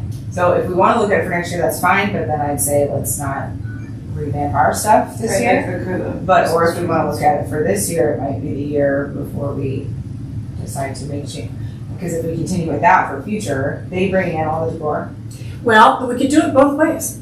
I mean, when we did Hover Home, we used all our stuff. And our people did the decorating and we sold our stuff there too. It was under the church at that point in time. But if they want to come, if we want to be a part of it, maybe we are able to say, this is how we want to do it. This is how our house is decorated. We're going to do the decorating. And can we be a part of the tour? But you don't necessarily come in and take over and decorate. We do that piece. I mean, that's a part that we can all talk over, and I can go to the people in charge and say, hey, year after next, we'd like to be a part of this. What do you see it looking like for us? But if Okay. you're saying that because we're talking about revamping, let's talk about it for this year. I mean, let's talk about it and see if it's doable. The home tour. Yeah.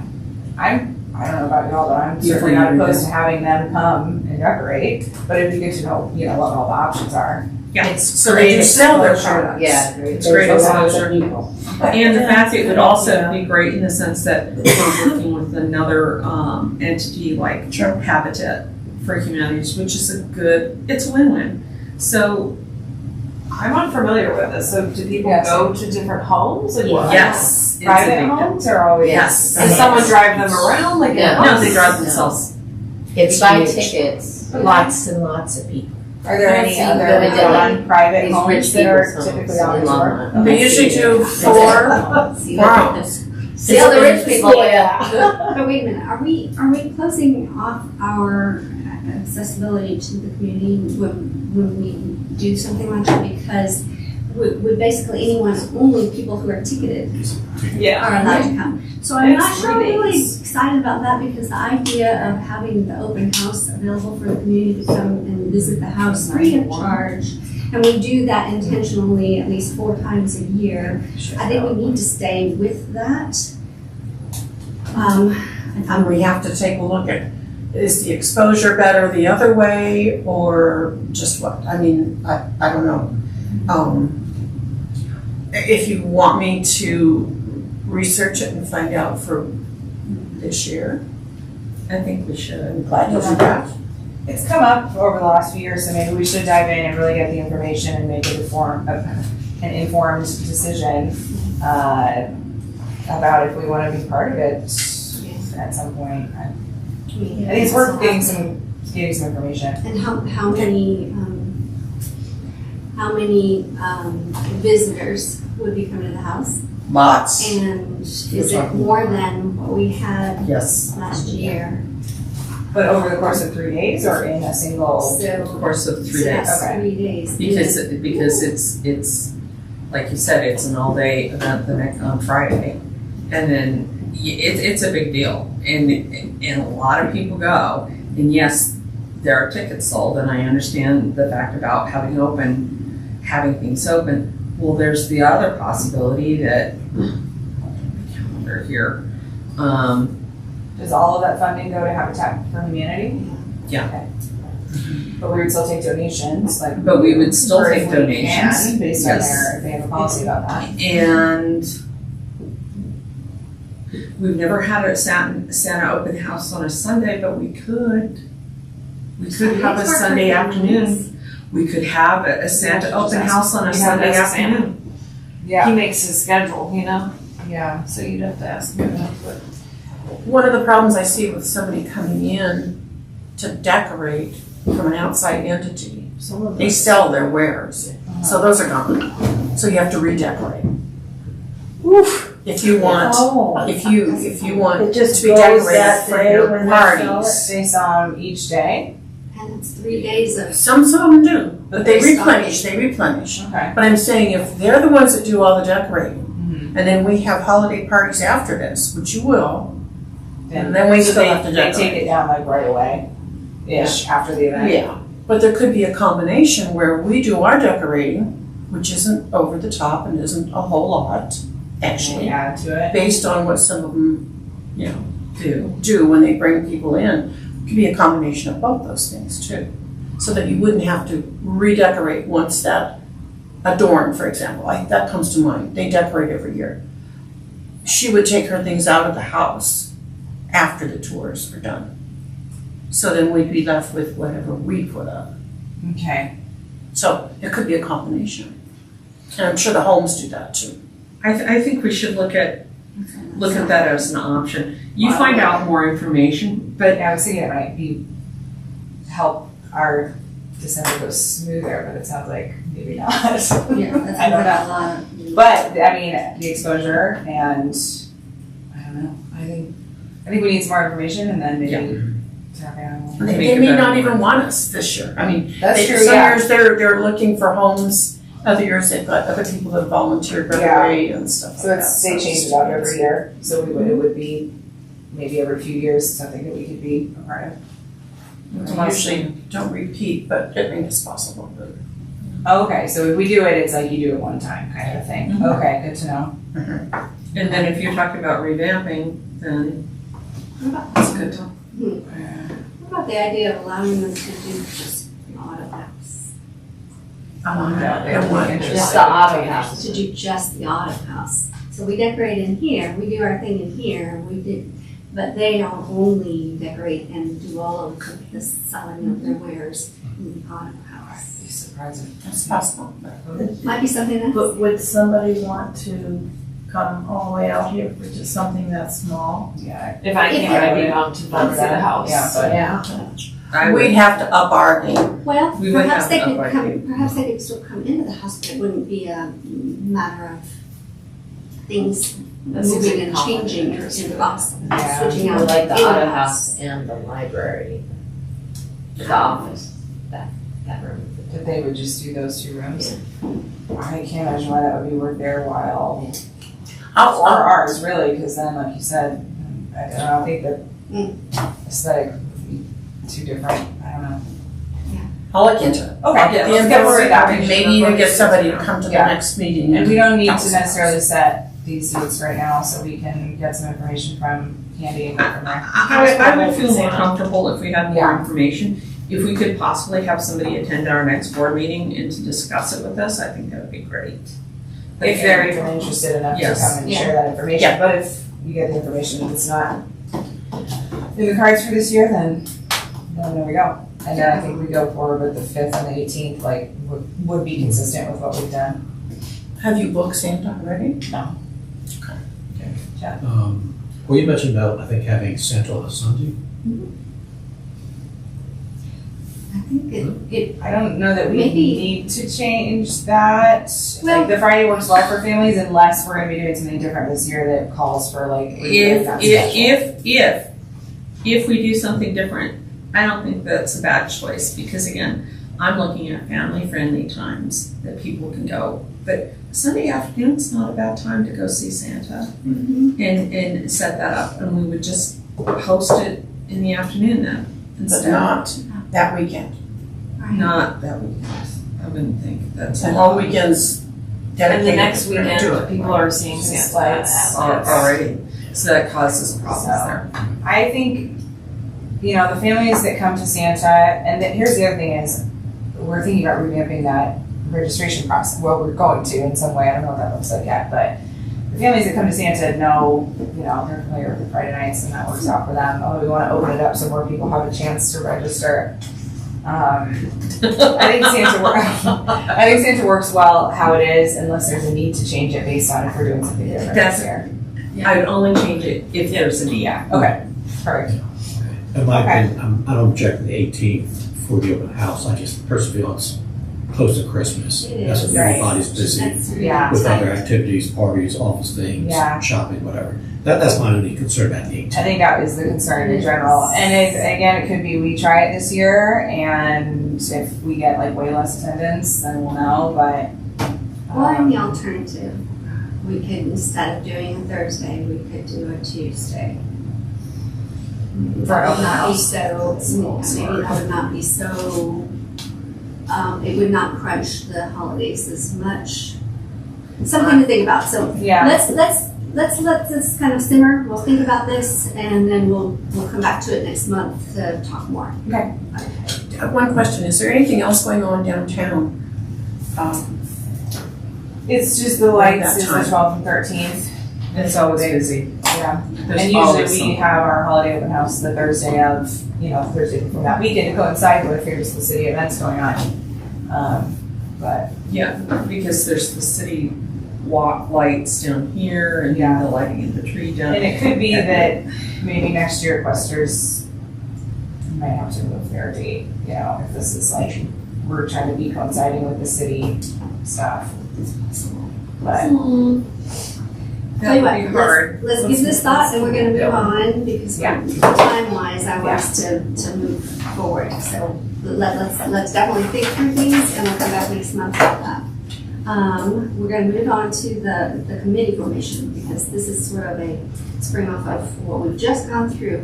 The committees that we're gonna kind of need to establish would be one for Club Affair and one for Art Walk and one for Fall Tea.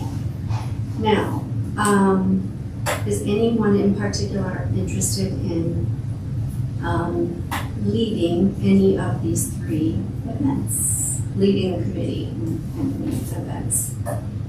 And leading is not a scary thing, trust me, you have support and and you're not alone. And even if you're new, you can jump on in. Art Walk was bumpy last year because I had a conflict with family event. I'll leave it again, and I think we're getting things cleared up more than it has been in the past. But yeah, and my intention was to kind of lead that, but Okay.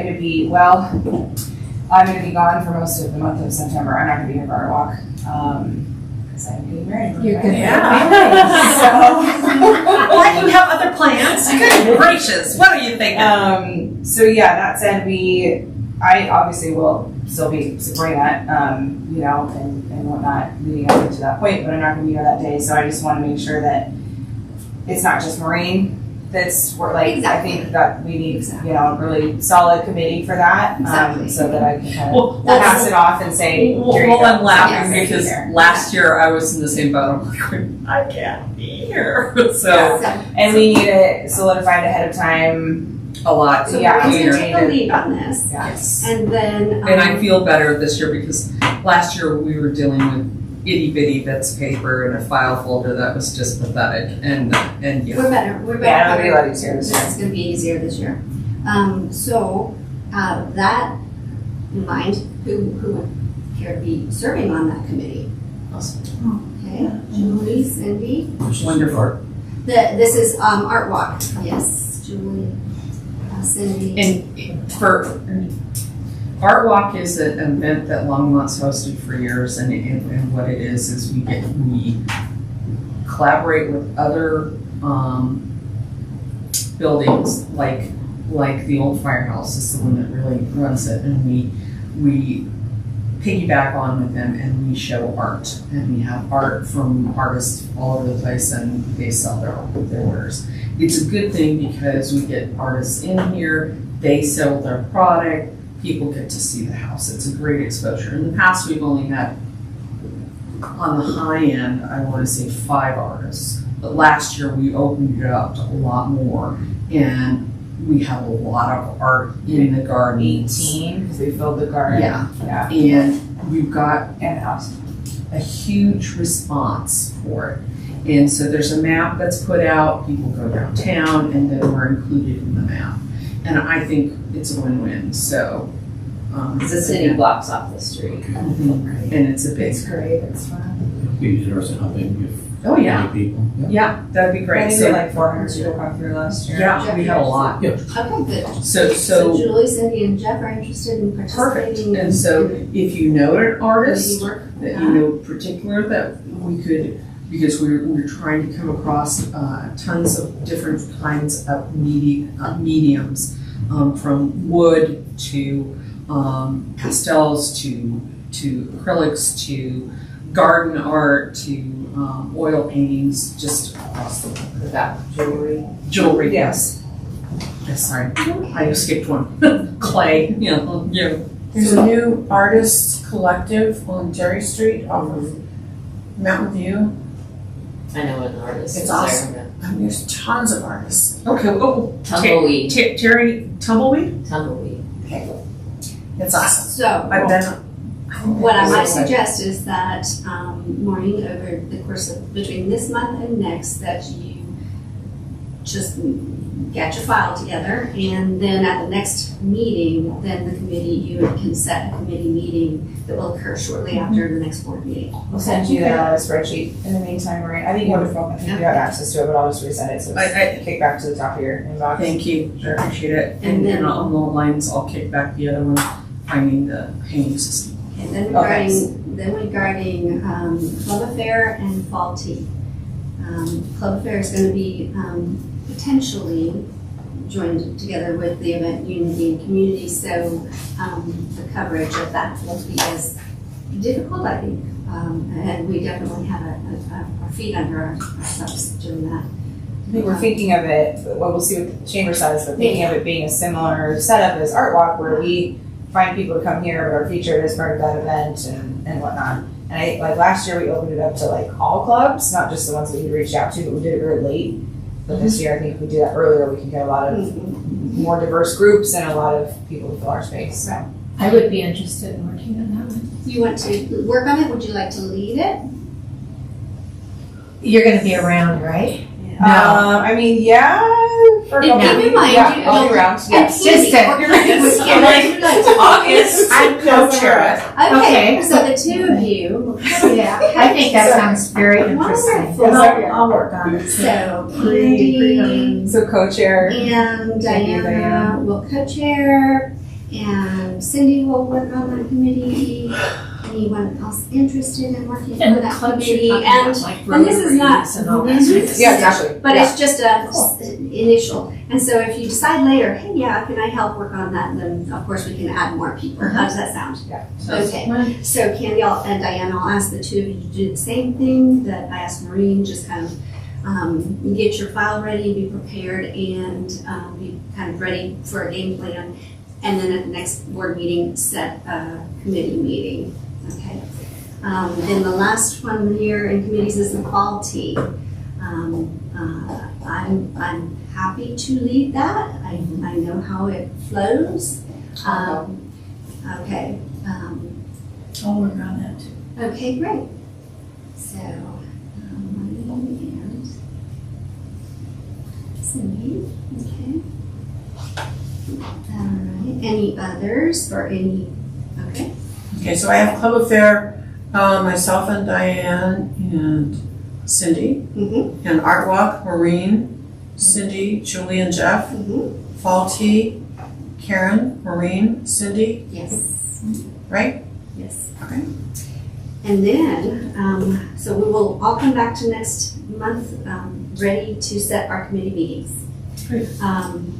That leads us, if there's no more discussion on that, that leads us to the new business, which actually is going to kind of have a committee of its own, and I have the perfect person in mind for this. Uh-oh. So in new business, The room by room distance tour brochure. This is part of a goal that is in the annual report that we will be submitting to City Council.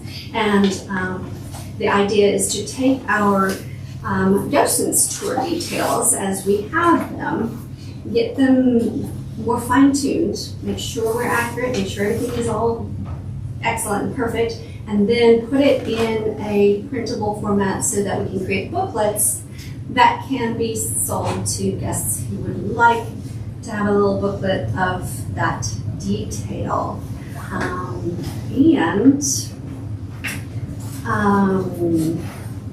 Jeff, I'm going to put you on the spot. I'm going to ask you to lead this. If you would be so kind to take the lead on this, and of course I will be part of helping you, but given your architecture experience and that we already have kind of the room by room details, just having your, fine eye to go through and help us to really make this booklet worthy, I think would be excellent. That'd be fine. Okay. All right. Anyone else wanting to be part of the committee? I will be part of your committee. I have a question about this in general, because I've been kind of thinking about, I went to Hover Home last year for their holiday open house, and they had, instead of handing out paper to everybody, they had things posted in each room, with the information and stuff, which I liked for saving paper. And so I'm wondering about with this, if it's going to be for sale, a nicer booklet put together for people that want to take the information home. Because I worry that we hand this out to people and they're like, they read it when they're here and then it ends up in the trash. But if somebody's purchasing something, they're planning on keeping it. In addition to that, instead of handing out, we wouldn't be handing out the information any longer. Would we be posting it throughout and then those that want to take it home and that's the point of the booklet, or what are your thoughts? Ideally, when the QR code We had talked was about requested, the QR code. we thought it would be a good idea to have a QR code available in each room so that somebody could scan it on their phone, take a look, and on their own device. So yes, ideally, that would be a next step. Which we have with the QR code. And yes, we do. We put them out before. I think we just maybe just the ensure content. where that's going with the new website and make them more prevalent for they can be framed or something. I think room to room too. Yeah. Each room has to have its own special kind of link to. Okay, now you're in this room. Or if you're gonna, you could do a link that would do everything, but that kind of loses people. If they click on a link and they're in a room and they get directly to what they're looking at, that's most helpful. Okay. So that's something they're looking at it more from able to do. Museum point of view. When you go onto your next picture, you click on But is it. the QR code going to your website? Where's the QR code going? I want you to read it. I think you would have to. I think you can Are you going to create a different page for every room? I don't know. We're going to talk to Rachel. Because that's a lot. Yeah. Otherwise, it's just going to go to your website. That would have all Yeah, we're going to have to see what the platform is, where that can go. And if it's a city website, there's going to be more structure on how that can look. But let me talk to Rachel. That's really what we need, but ideally that's what we were thinking originally is probably the bigger platform because we tend to think big, but think big and then hope for what we get. So when I was pushing the QR code, the idea was to have the QR code in each space so people can just click on it. They're not getting lost. It's very user friendly. And it would eliminate the waste of paper. Yeah. And that was a big one because let's face it, not all of us are great with technology, but even I know how to do a QR code. And that's one of those things that. Yeah. Well, I'm going to admit that if I were to walk into a room, I could do a QR code, but that would frankly kind of turn me off. But there's also somebody here standing here that you can talk to. Correct. And then if you want to take something home, you buy the booklet. But if there were signs like in Hover Home, those are reusable. Maybe they're just a little blurb with the QR code that gives you more detail. More information. I like that. I like that idea. Yeah. We can use those That's table perfect. tents that you So donated. It's a good idea. That's the next idea. That's great. Yeah, that's good. you've covered all your bases. Yes. Take care of all your people. Yeah, Okay. and it's, you've proved it. You've proved it works. So we will It's do a that. proven thing. So we'll include this into all business for next month's agenda and be ready to move forward from there. Any other people interested in being on the room by room booklet committee? I might possibly, but let me look more at my Okay. schedule. I think my Maybe. suggestion would just be as Maybe. the historian, All so right. double Okay. check it finally. It right? will be fun. So in other words, as the historian, I better do it, so. Sign me up. It's, you know, we really already have the structure of it, we just really need fine tuning. Yeah, so good. All right, so we're just a few minutes before 11:30, and that's the end of our 2 hours. But we do have the December financials and the items from staff, and the items from board. And with respect to future agenda items, I think there's nothing to discuss, that'll just move on to next month's agenda. Are we okay with just wrapping up our last two things, the December financial report and then any quick items from the board? Everyone okay on time? I think we just plow forward. I just wanted to make sure, so trying to be respectful of everyone's time. So, all right, let's go forward with the items from staff, December financial. Yeah, they're included. Does anyone have questions? I mean, it's really.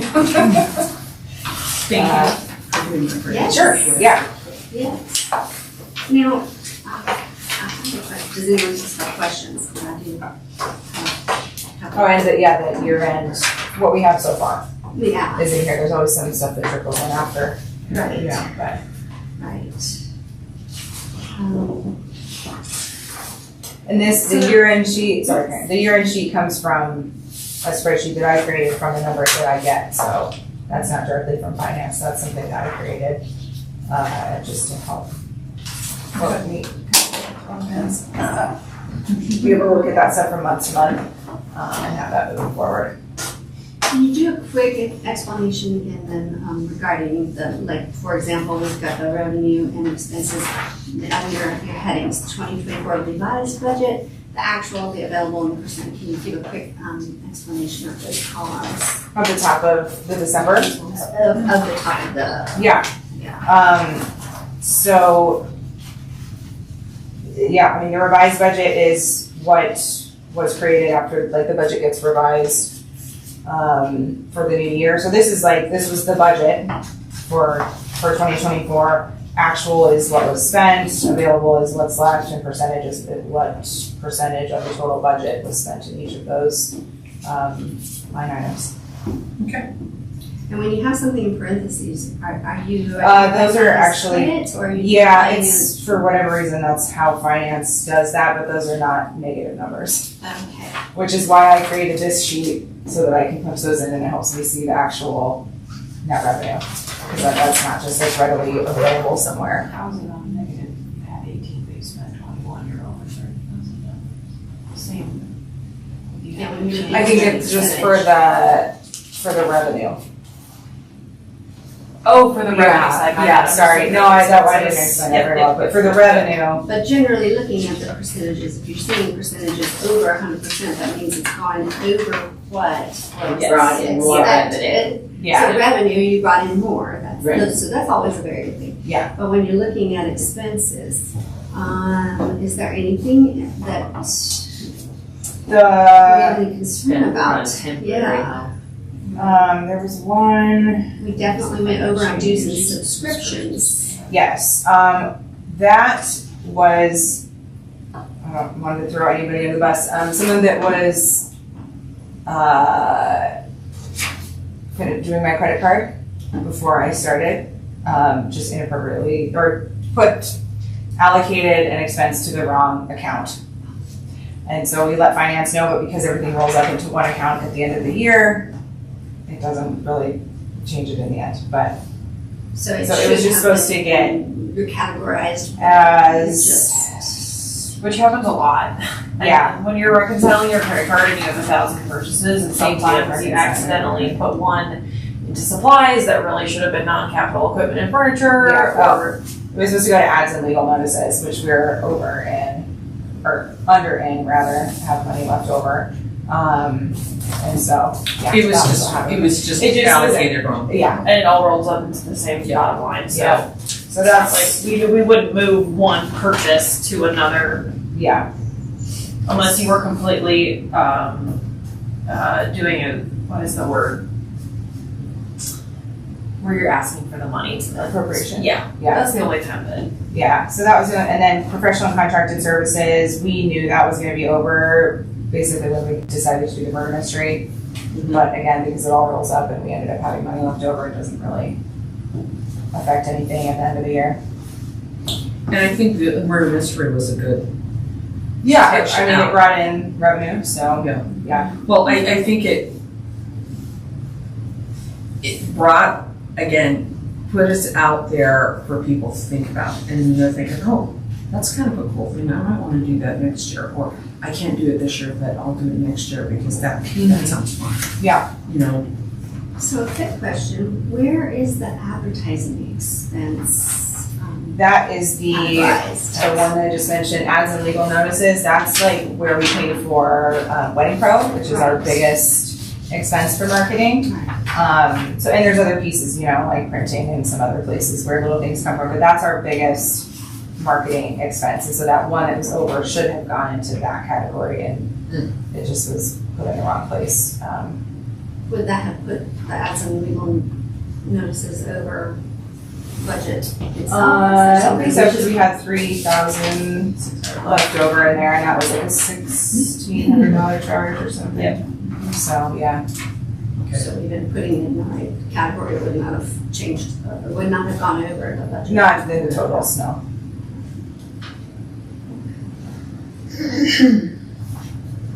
And so the 2025 budget was then created based off of, This budget, it's similar to this budget. Yeah. And that was created like last April or something, yeah. Well, yeah, I mean, it's Yeah. finalized in the summer, but yes, and I'm pretty sure it looks almost identical to this one. Yeah, so. So not being familiar with last year, it looks like this budget is very favorable. Way Yeah. turned up for 2024. Yeah. Good job. Everybody. it is good because it contributes the, you know, the positive contributes to the Callahan House. Yeah, so that's what makes Providing Callahan those- House unique, is that other, like, larger, even though we're part of recreation, Callahan House is unique in that we have our own budget. So what that means is that any money that we, you know, our net profit at the end of the year rolls back up into the Callahan House Fund for our use. Whereas other departments, like recreation, any profit that they make rolls up into the general fund, like the general fund for the entire city.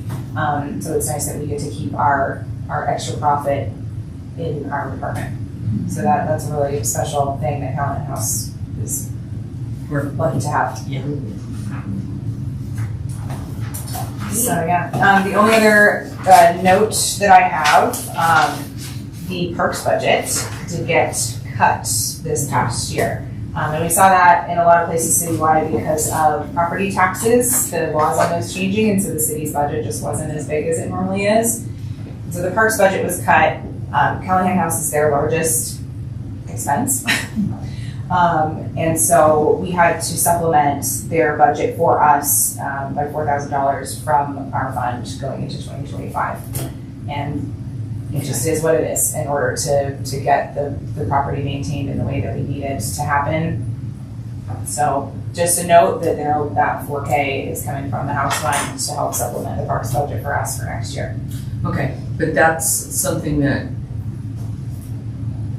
we need to be aware that if we need to come up with additional funds to replace that money, to make sure that we're still have that $4,000 there that we can do for the following year by doing fundraising or whatever else you need. Sure, yeah, if you want to think about a fundraiser, it's not necessary given what we just talked about, that any extra profit that we're making, so like that 14K-ish, again, these are my numbers, you know. Well is covered by the already well covered by the Yeah, excess. yeah, just, and what we Oh, make from year to year. So it's not necessary, but it's certainly always, fundraisers are never bad. Well, I guess I'm also gonna ask the questions now that we're looking at financials.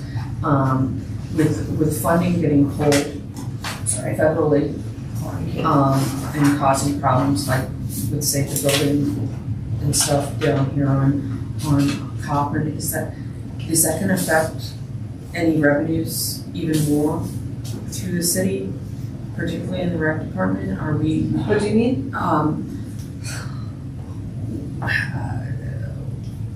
with President Trump pulling some of the funding or threatening to pull funding, I know that affected a lot of things through the city and through the county projects.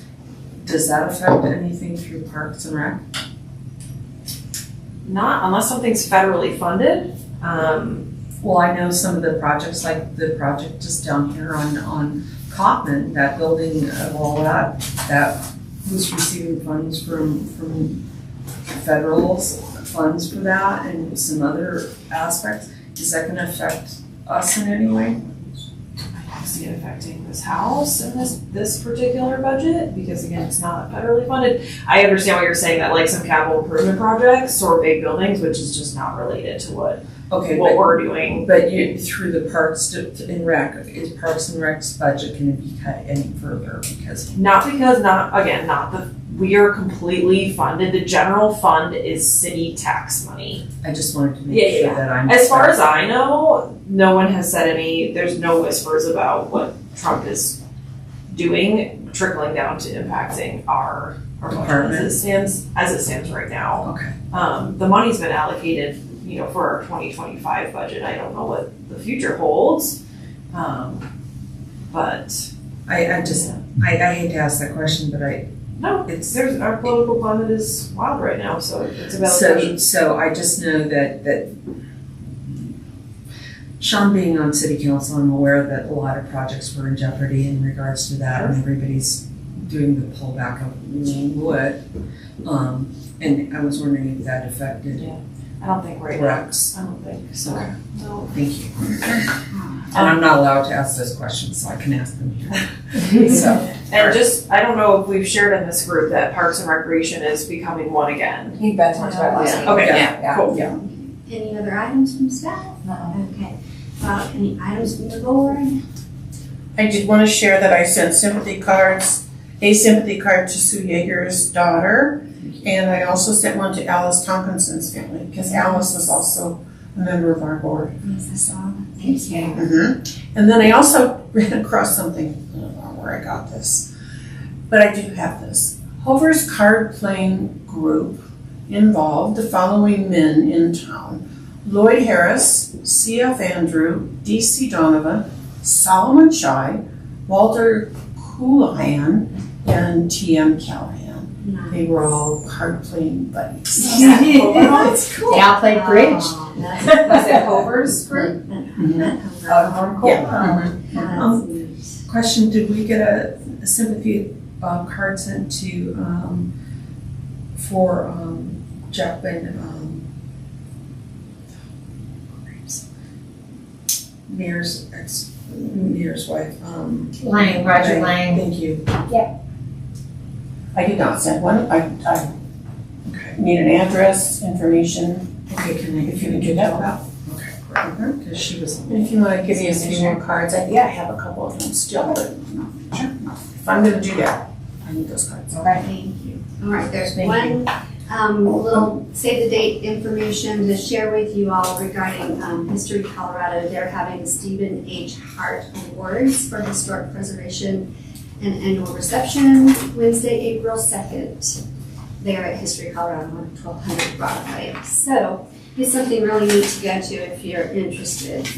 Is it something I'm gonna be attending? I'll probably go. To my knowledge, we still don't have any information from them that they've selected the Callahan House as a project to showcase. I haven't heard anything. Okay, all right. So, but I'll share this information. I'll just forward the email to you because it came from History Colorado. I'll just forward it to everybody so you have that. And if you want to go, I'm planning to go. That'll be fun. Did you say you're going? Mhm. Maybe we could carpool. We can. And you're going, if I can, I'll go look at my calendar. And then is there any other item from the board? No. All right, and the future agenda items stand for next month. And so now it is 11:41. Do I have a motion to adjourn? I move that we adjourn. Maureen, Sydney seconds, all in favor? Aye, unanimously approved.